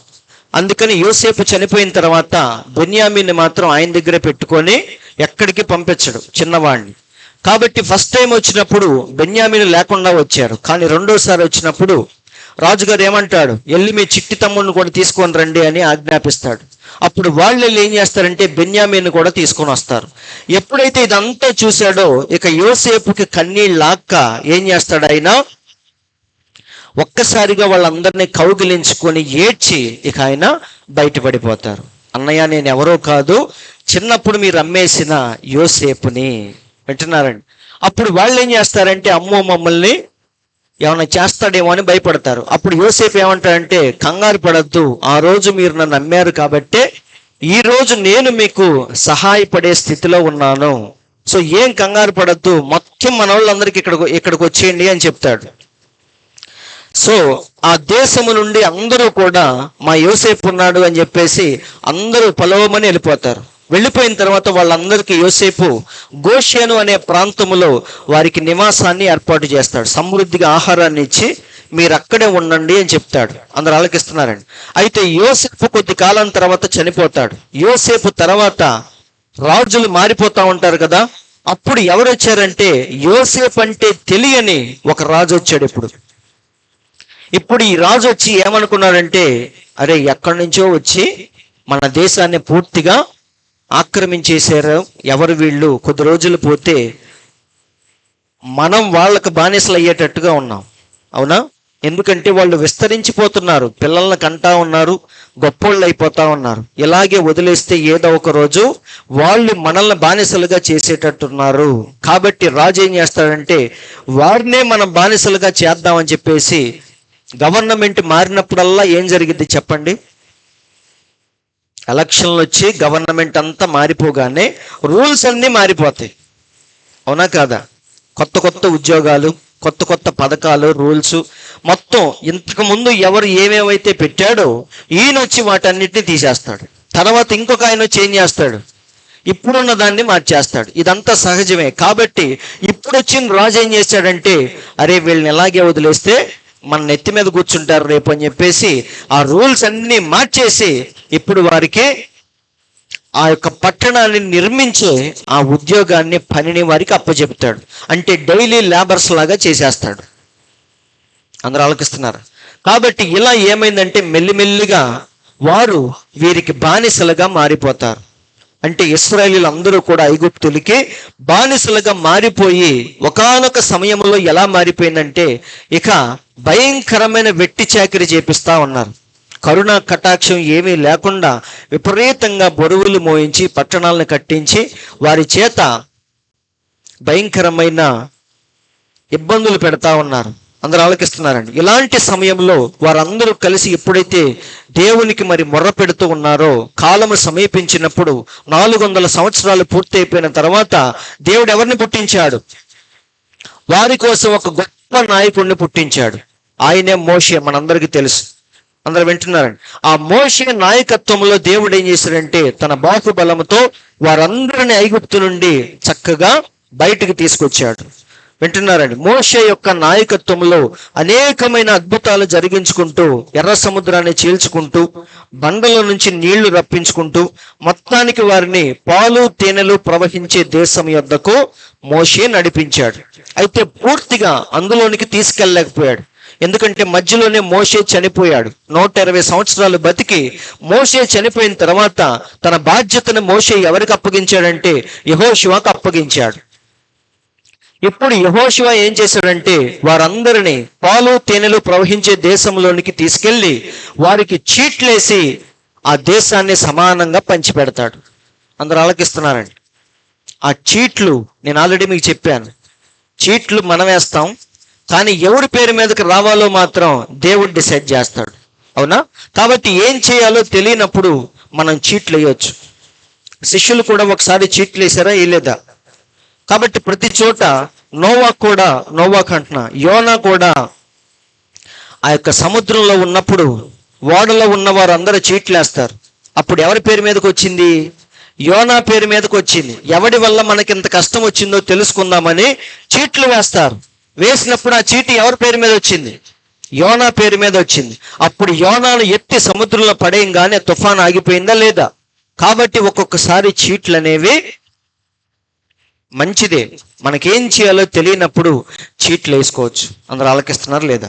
కాబట్టి ఇక్కడ కూడా యెహోషువ ఎలా పంచిపెట్టాడంటే, ఆ దేశాన్ని చీట్లు వేసి ఎవరు ఎక్కడ ఉండాలో ఆ గోత్రాలు 12 గోత్రాల వారికి సమానంగా పంచిపెట్టాడు. అందరూ ఆలకిస్తున్నారండి. కాబట్టి దేవుడు వారికి ఇచ్చిన దేశం నిజంగానే పాలు తేనెలు ప్రవహించే మంచి దేశం. అది ఒకసారి చూద్దాం. యెహోషువ 21:43 దాన్ని సమానంగా చక్కగా పంచిపెట్టాడా లేదా చూద్దాం. యెహోవా ప్రమాణము చేసి వారి పితరులకు ఇచ్చేదనని చెప్పిన దేశమంతయు ఆయన ఇశ్రాయేలీయులకు అప్పగించెను. వారు దాన్ని స్వాధీనపరుచుకొని దానిలో నివసించిరి. మొత్తానికి దేవుడు అనుకున్నట్టుగా వారిని సక్సెస్ఫుల్ గా ఐగుప్తు నుండి బయటికి పిలిచాడు. పాలు తేనెలు ప్రవహించే దేశంలోనికి చేరవేశాడు. పంపించాడా లేదా? మన దేవుడు మధ్యలో వదిలేసే దేవుడు కాదండి. కాబట్టి మొత్తానికి ఆ దేశాన్ని స్వాధీనపరుచుకున్నారు. చాలా జాగ్రత్తగా వినండి. ప్రపంచంలో ఉన్న అన్ని దేశాల కంటే సారవంతమైన దేశం ఏది అంటే ఇశ్రాయేలీయులు నివసించే దేశమే. ఆ కనాను దేశమే, ఇశ్రాయేలీయులు ఉన్న దేశమే అన్ని దేశాల కంటే సారవంతమైంది. అన్ని దేశాల కంటే వాతావరణం కరెక్ట్గా ఉన్న దేశం అదే. చూడండి, ప్రపంచ భూగోళానికి మధ్యలో ఉన్న దేశం అది. అందరూ ఆలోకిస్తున్నారండి. ఈస్ట్, వెస్ట్, నార్త్, సౌత్ మధ్యలో ఒక గీత గీస్తే కరెక్ట్ ఎక్కడ ఉంటుంది? అది మధ్యలో ఉన్న దేశం. అది ఇశ్రాయేలీయుల దేశం. చాలా చిన్న దేశం అండి. అటు నుంచి ఇటు పొడుగు కరెక్ట్గా కొలిస్తే 150 మైళ్ళు ఉంటుంది. వెడల్పు దగ్గరగా 45 మైళ్ళు ఉంటుంది. అంత చిన్న దేశాన్ని దేవుడు ఎక్కడ పెట్టాడు? భూగోళానికి మధ్యలో పెట్టాడు. అందుకే అక్కడ టెంపరేచర్ కానీ క్లైమేట్ కానీ అన్నీ కూడా ఆప్టిమమ్ రేంజ్లో సమానంగా ఉంటాయి. అందుకని అక్కడ పండే పంటలు కానీ అక్కడ ప్రవహించే నీరు కానీ అన్నీ కూడా చాలా సమృద్ధిగా ఉంటాయి. అందుకే దానికి ఏమని పేరంటే పాలు తేనెలు ప్రవహించే దేశం. ఎందుకని? అది ఎక్కడుంది? భూగోళానికి. ఇప్పుడు ఇట్లా రౌండ్గా ఉంటుంది కదా భూమి, పైన ఉండదు, పూర్తిగా కింద ఉండదు, ఈ చివర ఉండదు, ఆ చివర ఉండదు, సరిగ్గా మధ్యలో ఉంది. కాబట్టి అక్కడ వాతావరణం ఎలా ఉంటుంది? పర్ఫెక్ట్గా ఉంటుంది. అందుకే పంటలు కానీ అక్కడ ఏదైనా సరే నంబర్ 1గా ఉంటుంది. అందుకే దానికి పాలు తేనెలు ప్రవహించే దేశం. అది చాలా మంచి దేశం అని బైబిల్లోనే ఉంది. ఒకసారి చూద్దాం. ద్వితీయోపదేశ కాండము 8 నుంచి చూద్దాం. మరి పరిచయం అనేది ఈ దానియేలు 70 వారాల యొక్క పరిచయం 2 భాగాల్లో ఉంటుంది. ఈ ఒక్క వారంలోనే అవ్వదు. మరి ఇదంతా ప్లాట్ఫామ్ లాంటిది. సో ఇది ఇంట్రొడక్షన్, పరిచయం యూదుల గురించి. మరి బేసిక్స్ ఎంత బాగా మనం వింటే తర్వాత అంత ఈజీగా మనకు అర్థమైంది. సో ఇది ఎలాంటి దేశం? దేవుడు వారికి ఇచ్చిన దేశం ఎలాంటిది? లోకంలోనే, ప్రపంచంలోనే నంబర్ 1 దేశాన్ని దేవుడు వారికి ఇచ్చాడు. నీ దేవుడైన యెహోవా నిన్ను మంచి దేశంలో ప్రవేశపెట్టును. అది నీటి వాగులను, లోయల్లో నుండి, కొండల్లో నుండి పారు ఊటలను, అగాధ జలములను కల దేశము. ఎలాంటి దేశం అంట? ఫుల్లుగా సమృద్ధిగా నీరు అనేది ఉంటుంది. ఈరోజు రాయలసీమ మీరు చూడండి, భూమి మంచిదే కానీ నీళ్లు లేక అదంతా మోడు బారిపోయి ఉంటుందా లేదా? అందరూ వింటున్నారు. అందుకే రాయలసీమ రతనాల సీమ అంటారు. భూమి మంచిదే కానీ దానికి ఏం లేదు, సరైన వాటర్ కానీ క్లైమేట్ కానీ సరిగ్గా ఉండవు. కాబట్టి అక్కడ పంటలు పండవు. కానీ దేవుడు వీరికి ఇచ్చిన దేశం ఎలాంటిదంట? భూమి సారవంతమైందే, నీళ్లు ప్రవహించే దేశం, క్లైమేట్ కూడా కరెక్ట్గా ఉండే దేశం. చూడండి, అది గోధుమలు, యవలు, ద్రాక్ష చెట్లు, అంజూరపు చెట్లు, దానిమ్మ పండ్లను గల దేశము, ఒలీవ నూనెయు తేనెయు గల దేశము. చూడండి, దేవుడు వారికి కావాల్సినవన్నీ అందులోనే పెట్టాడు. కరువు అనుకొనకుండా, కరువు అనేది మర్చిపోండి మీరు. ఎందుకని? అంత సమృద్ధిగా ఆహారం ఉంటుంది. కరువు అనుకొనకుండా నీవు ఆహారము తిను దేశము. ఎలాంటి దేశం? ఐగుప్తులో ఏం చేశారు మీరు? తినటానికి ఏడ్చారు, డబ్బులు లేక ఏడ్చారు, సరైన ఆరోగ్యం లేక ఏడ్చారు. కానీ ఈ దేశంలో మీకు ఆ బాధలు ఏమీ ఉండవు. కరువు అనుకొనకుండా నీవు ఆహారము తిను దేశము, అందులో నీకు ఏ లోపం ఉండదు. అది ఇనుప రాళ్ళు కల దేశము. అంటే నువ్వు ఏదన్నా కట్టుకోవటానికి అన్ని దేవుడు సిద్ధపరిచాడు. దాని కొండలలో నీవు రాగి తవ్వి తీయవచ్చును. ఆ కొండలను తవ్వితే ఏమొచ్చింది? రాగి బయటకు వచ్చింది. సో ఎన్నో విలువైన మణులు, మాణిక్యాలు అన్ని ఆ దేశంలో దేవుడు పొందుపరిచాడు. ఇవన్నీ ఎవరి కోసం? తన పిల్లల కోసం. వింటున్నారండి? చూడండి, నీవు తిని తృప్తి పొంది నీ దేవుడైన యెహోవా నీకు ఇచ్చిన మంచి దేశమును బట్టి ఆయన్ని స్తుతించాలి. దేవుడు నిన్ను మంచి పొజిషన్లో పెట్టాడు. సపోజ్ మంచి ఉద్యోగం ఇచ్చి, మంచి భార్యనిచ్చి, మంచి ఫైనాన్షియల్గా దేవుడు అన్నీ ఇచ్చాడు. దాన్ని బట్టి మనం ఏం చేయాలి? తక్కువ స్థితిలో ఉన్న వాళ్ళని చూసి వాళ్ళని ఎగతాళి చేయకూడదు. వింటున్నారండి? సుంకరిలాగా పరిసేడులాగా ప్రార్థన చేయకూడదు. వింటున్నారండి? దాన్ని బట్టి మనం ఏం చేయాలి? దేవుణ్ణి స్తుతిస్తూ, ఎందుకంటే ఆ పొజిషన్లో ఉన్న వాళ్ళని చాలా మందిని దేవుడు వెంటనే కిందకి రప్పించాడా లేదా? జీవితంలో నెబుకద్నెజరు గురించి ఎప్పుడు గుర్తుపెట్టుకోవాలి మీరు. నేను ఎప్పుడు గుర్తుపెట్టుకుంటాను. ఎందుకంటే ప్రపంచానికే శిరస్సు లాంటి వాడు. దానియేలు చూసిన బంగారు ప్రతిమలో శిరస్సు ఎవరు? నెబుకద్నెజరే. కానీ ఆయన్ని కూడా దేవుడు ఏం చేశాడంటే 7 సంవత్సరాలు గడ్డి మేపించాడు. పశువు లాంటి స్వభావాన్ని ఇచ్చాడు. అందరూ చీచీ అనేటట్టుగా చేశాడు. అవునా? 7 సంవత్సరాలు పూర్తయిపోగానే మళ్ళీ దేవుడు తీసుకెళ్ళి ఎక్కడ కూర్చోబెట్టాడు? మళ్ళీ సింహాసనం మీద కూర్చోబెట్టాడు. సో అధికారం అనేది శాశ్వతం కాదు, పేదరికం కూడా శాశ్వతం కాదు. ఎప్పుడు ఎలా మారిపోద్దో మన జీవితం ఎవ్వరికీ తెలియదు. రాజైన ఉజ్జియా అక్కడున్నాడు, కానీ కోడితే ఎక్కడ పడ్డాడు? కుష్టు వ్యాధి వచ్చి చచ్చిపోయే వరకు ఊరవతలు ఉన్నాడు. అవునా కాదా? సో జీవితాలు ఎప్పుడైనా తిరగబడిపోవచ్చు, మనకు తెలియదు. వింటున్నారండి? కాబట్టి దేవుడు ముందే చెప్తున్నాడు ఏమని? నేను మీకు అన్నీ ఇచ్చా, మీరు తిని తృప్తి పొంది ఏం చేయాలి? నీ దేవుడైన యెహోవా నీకు ఇచ్చిన మంచి దేశమును బట్టి, అది దేశం కావచ్చు, ఉద్యోగం కావచ్చు, భార్య కావచ్చు, ఆస్తిపాస్తులు కావచ్చు, పలుకుబడి ఏదైనా సరే, దేవుడు నీకు ఇచ్చిన దాన్ని బట్టి ఆయన ఏం చేయాలి? ఎప్పుడు మనం స్తుతిస్తూ ఉండాలి. అవునా?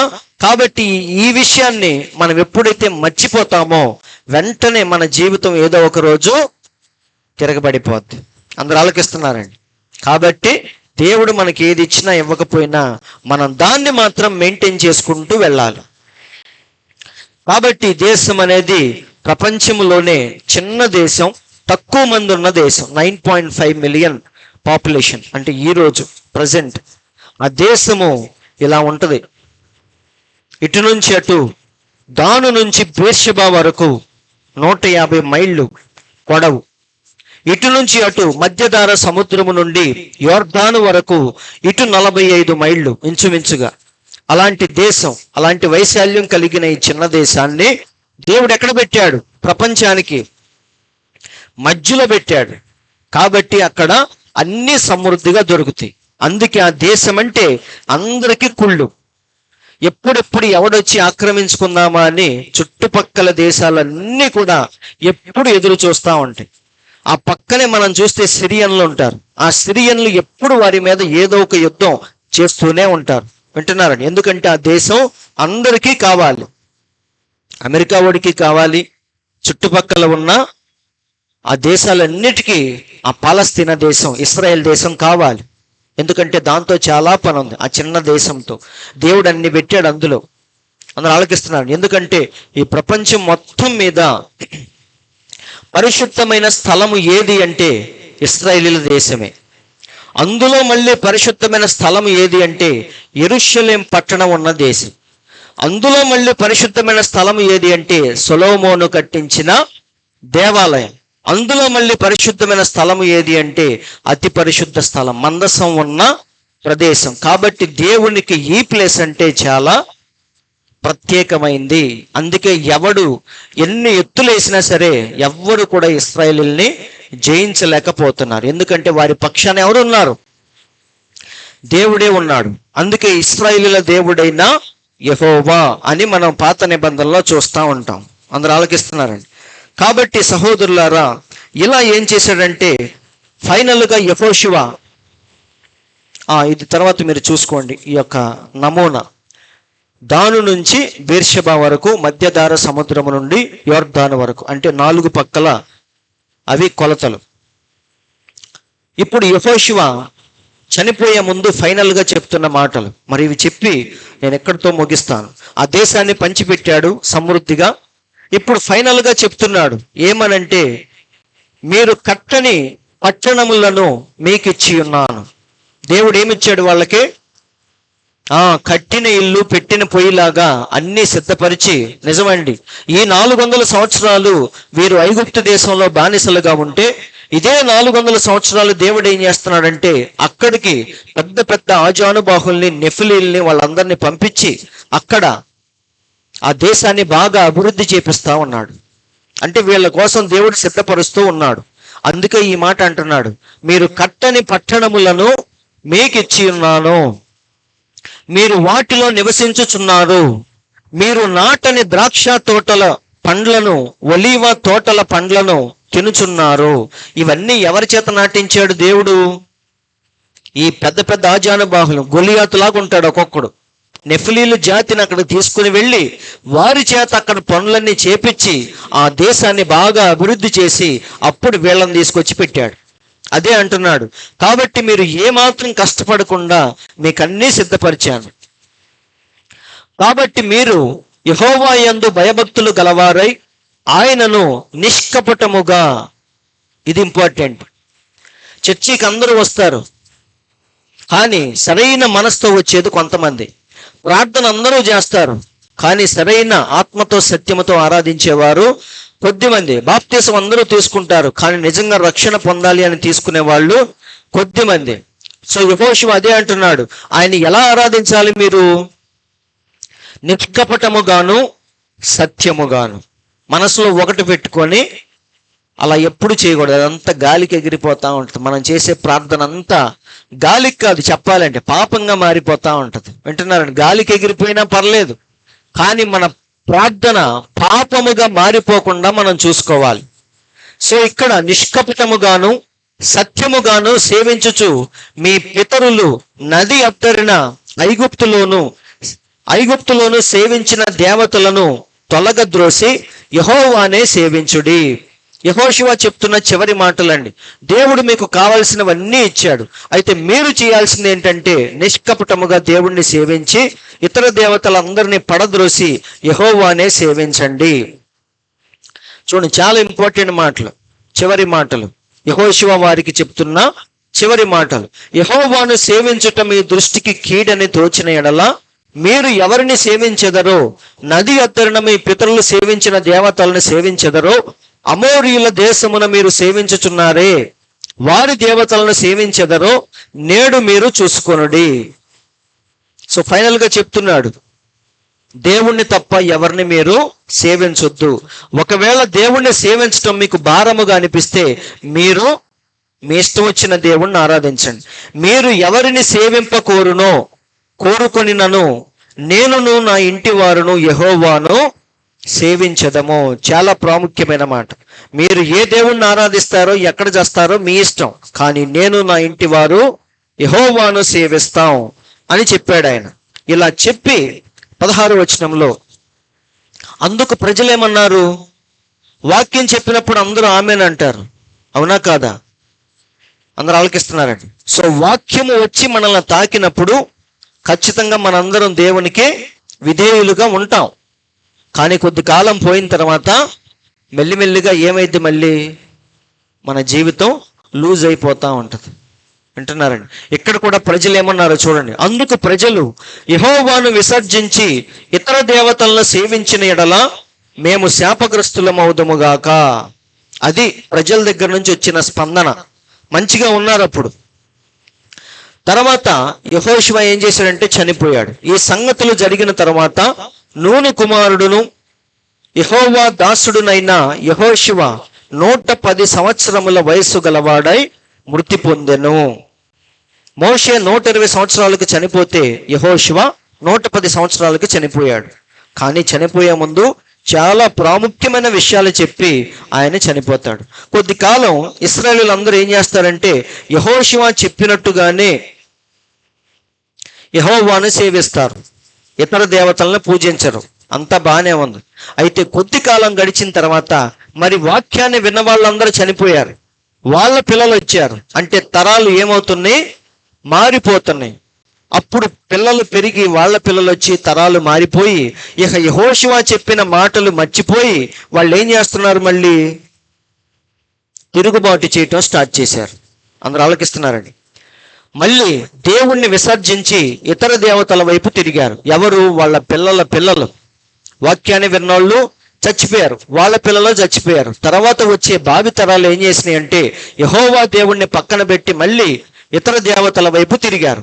తిరగగానే దేవుడు ఏం చేశాడంటే చుట్టుపక్కల ఉన్న వాళ్ళందరినీ దేవుడే రెచ్చగొట్టాడు. ఇక వారికి ఏం మొదలైనవి అంటే యుద్ధాలు ప్రారంభించబండి. వింటున్నారండి? ప్రశాంతంగా బతికారు ఇప్పుడు దాకా. ఎప్పుడైతే దేవుణ్ణి మర్చిపోయారో అప్పుడు దేవుడే శత్రువుల్ని రెచ్చగొట్టాడు. ఇక వారి జీవితంలో ఏం మొదలైనవి? యుద్ధాలు మళ్ళీ ప్రారంభించబండి. అప్పుడు మళ్ళీ వాళ్ళు పరిగెత్తుకుంటే ఎక్కడికొచ్చారు? దేవుని దగ్గరకు వచ్చారు. అప్పుడు దేవుడు వారి కోసం ఏం చేశాడంటే న్యాయాధిపతుల్ని పుట్టించాడు. వింటున్నారండి? న్యాయాధిపతుల్ని పుట్టించి వారి ద్వారా ఇశ్రాయేలీల్ని కాపాడుతూ వచ్చాడు. యుద్ధము జరిగినప్పుడు న్యాయాధిపతులు ఏం చేస్తారంటే వీరిని కాపాడుతూ ఉంటారు. ఉదాహరణ సంసోను, మనందరికీ తెలుసు. సంసోను ఎంతమందిని చంపుతాడు? 1000 మందిని చంపేవాడు. అలా ఇశ్రాయేలీల్ని కాపాడుతూ దేవుడు న్యాయాధిపతుల ద్వారా వారిని రక్షిస్తూ వచ్చాడు. ఆ న్యాయాధిపతులు ఎవరో మనందరికీ తెలుసు. కొంతమందిని చూద్దాం. ఒత్నీయేలు ఫస్ట్ న్యాయాధిపతి. ఒత్నీయేలు, తర్వాత గిద్యోను, తర్వాత బారాకు, తర్వాత యెఫ్తా, తర్వాత సంసోను. వీళ్ళందరూ ఎవరంటే దేవుడు వారి కోసం నియమించిన న్యాయాధిపతులు. ఈ న్యాయాధిపతుల తర్వాత దేవుడు వారికి ఎవరిని నియమించాడంటే రాజుల్ని నియమించాడు. మనందరికీ తెలుసు. వాళ్ళందరూ వెళ్ళి దేవుడిని అడుగుతారు, ప్రభువా అందరికీ రాజులు ఉన్నారు, మాకే రాజులు లేరు అని అడిగినప్పుడు దేవుడు వారికి రాజుల్ని నియమించాడు. ఫస్ట్ రాజు ఎవరు చెప్పండి? సౌలు ఫస్ట్ రాజు. చాలా మంది ఉన్నారు, వాళ్ళందరి గురించి నేను చెప్పను. తర్వాత దావీదు, తర్వాత సొలొమోను, తర్వాత మనందరికీ తెలుసు. సో వీళ్ళు కొంతమంది ప్రముఖులు, మెయిన్ రాజులు అనమాట. వీళ్ళల్లో బాగా గుర్తుపెట్టుకోవాల్సింది ఎవరినంటే దావీదును మనం గుర్తుపెట్టుకోవాలి. అందరూ ఆలోచిస్తున్నారండి. ఎందుకంటే ఈ కథ ఆయన ద్వారానే మళ్ళీ మలుపు తిరగబోతుంది. అందరూ ఆలోచిస్తున్నారు లేదా? కాబట్టి దావీదు ద్వారానే ఈరోజు ఇశ్రాయేలీలందరినీ మనం యూదులని పిలుస్తా ఉన్నాం. 40 సంవత్సరాలు ఇశ్రాయేలీల దేశాన్ని ఆయన పరిపాలించాడు. యెరూషలేమును రాజధానిగా చేశాడు. ఎలా పరిపాలించాడో ఏం చేశాడో మరి వచ్చే వారం మళ్ళీ నేను చెప్తాను. ఎందుకంటే ఇప్పుడు మనకి సమయం అయిపోయింది. చెప్పింది అందరికి అర్థమైంది కదా? ఇదంతా ఉపోద్ఘాతం లాంటిది. యూదుల గురించి బ్యాక్గ్రౌండ్ అన్నమాట. ఇది మనం విన్నప్పుడు తర్వాత మనం చెప్పుకునే అంశాలు చాలా ఈజీగా అర్థమవుతూ ఉంటాయి. అందరు ఇక్కడే ఉన్నారు కదా? కాబట్టి మరి మిగతా విషయాలు వచ్చే వారం మాట్లాడుకుందాం. దేవుడి మాటలు దీవించును గాక. అందరం ఒకసారి లేచి నిలబడదాం. 10 నిమిషాలు అందరం లేచి నిలబడి విన్న వాక్యాన్ని బట్టి 10 నిమిషాలు మనం ప్రార్థనలో ఉందాం.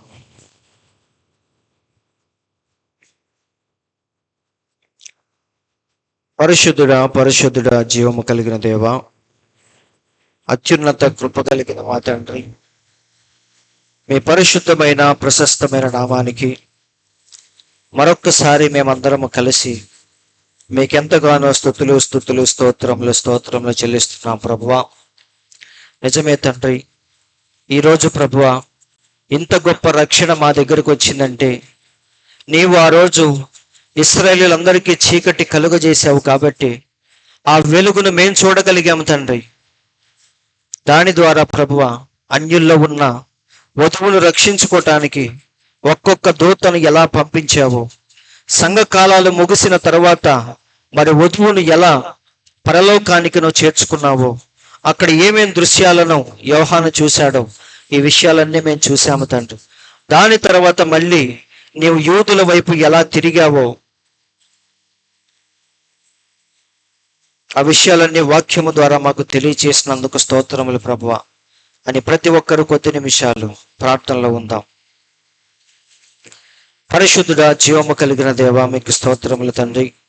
నీవు చెప్పిన ప్రతి మాటను బట్టి వందనాలు ప్రభువా.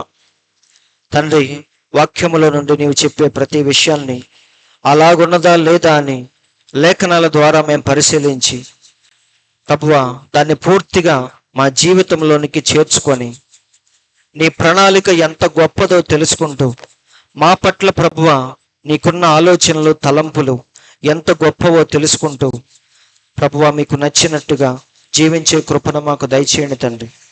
మీ మీద మాకున్న ప్రేమ రోజు రోజుకి రెట్టింపు అవ్వాలి ప్రభువా. రోజు రోజుకి మేము లోకానికి దూరం అవ్వాలి తండ్రి, నీకు దగ్గర అవ్వాలి ప్రభువా. అలాంటి జీవితాన్ని మాకు దయచేయమని, వచ్చిన ప్రతి ఒక్కరిని మీరు దీవించి, విన్న వాక్యాన్ని వారి హృదయంలో మీరు ముద్రించి దానికి నీరు కట్టి ఫలింప చేయమని, ఈ ఉదయకాలపు దీవెనలతో మమ్మల్ని అందరినీ మీరు నింపమని, రాబోయే రోజుల్లో మరిన్ని ప్రాముఖ్యమైన విషయాలు ధ్యానించుకోవటానికి మీరే మాకు సహాయము చేయమని మా ప్రభువైన యేసుక్రీస్తు అను ఎంతో శ్రేష్టమైన మీ నామములో ప్రార్థించి అడుగుచున్నాము తండ్రి. ఆమేన్. మన తండ్రి అయిన యేసుక్రీస్తు యొక్క దివ్యమైన కృపా సమాధానములు కూడి ఉన్న మనందరికీ, ఈ లోకంలోని పరిశుద్ధులందరికీ సదాకాలము తోడై నడిపించునుగాక. ఆమేన్. దేవుడు మీ అందరిని దీవించునుగాక. ఆమేన్.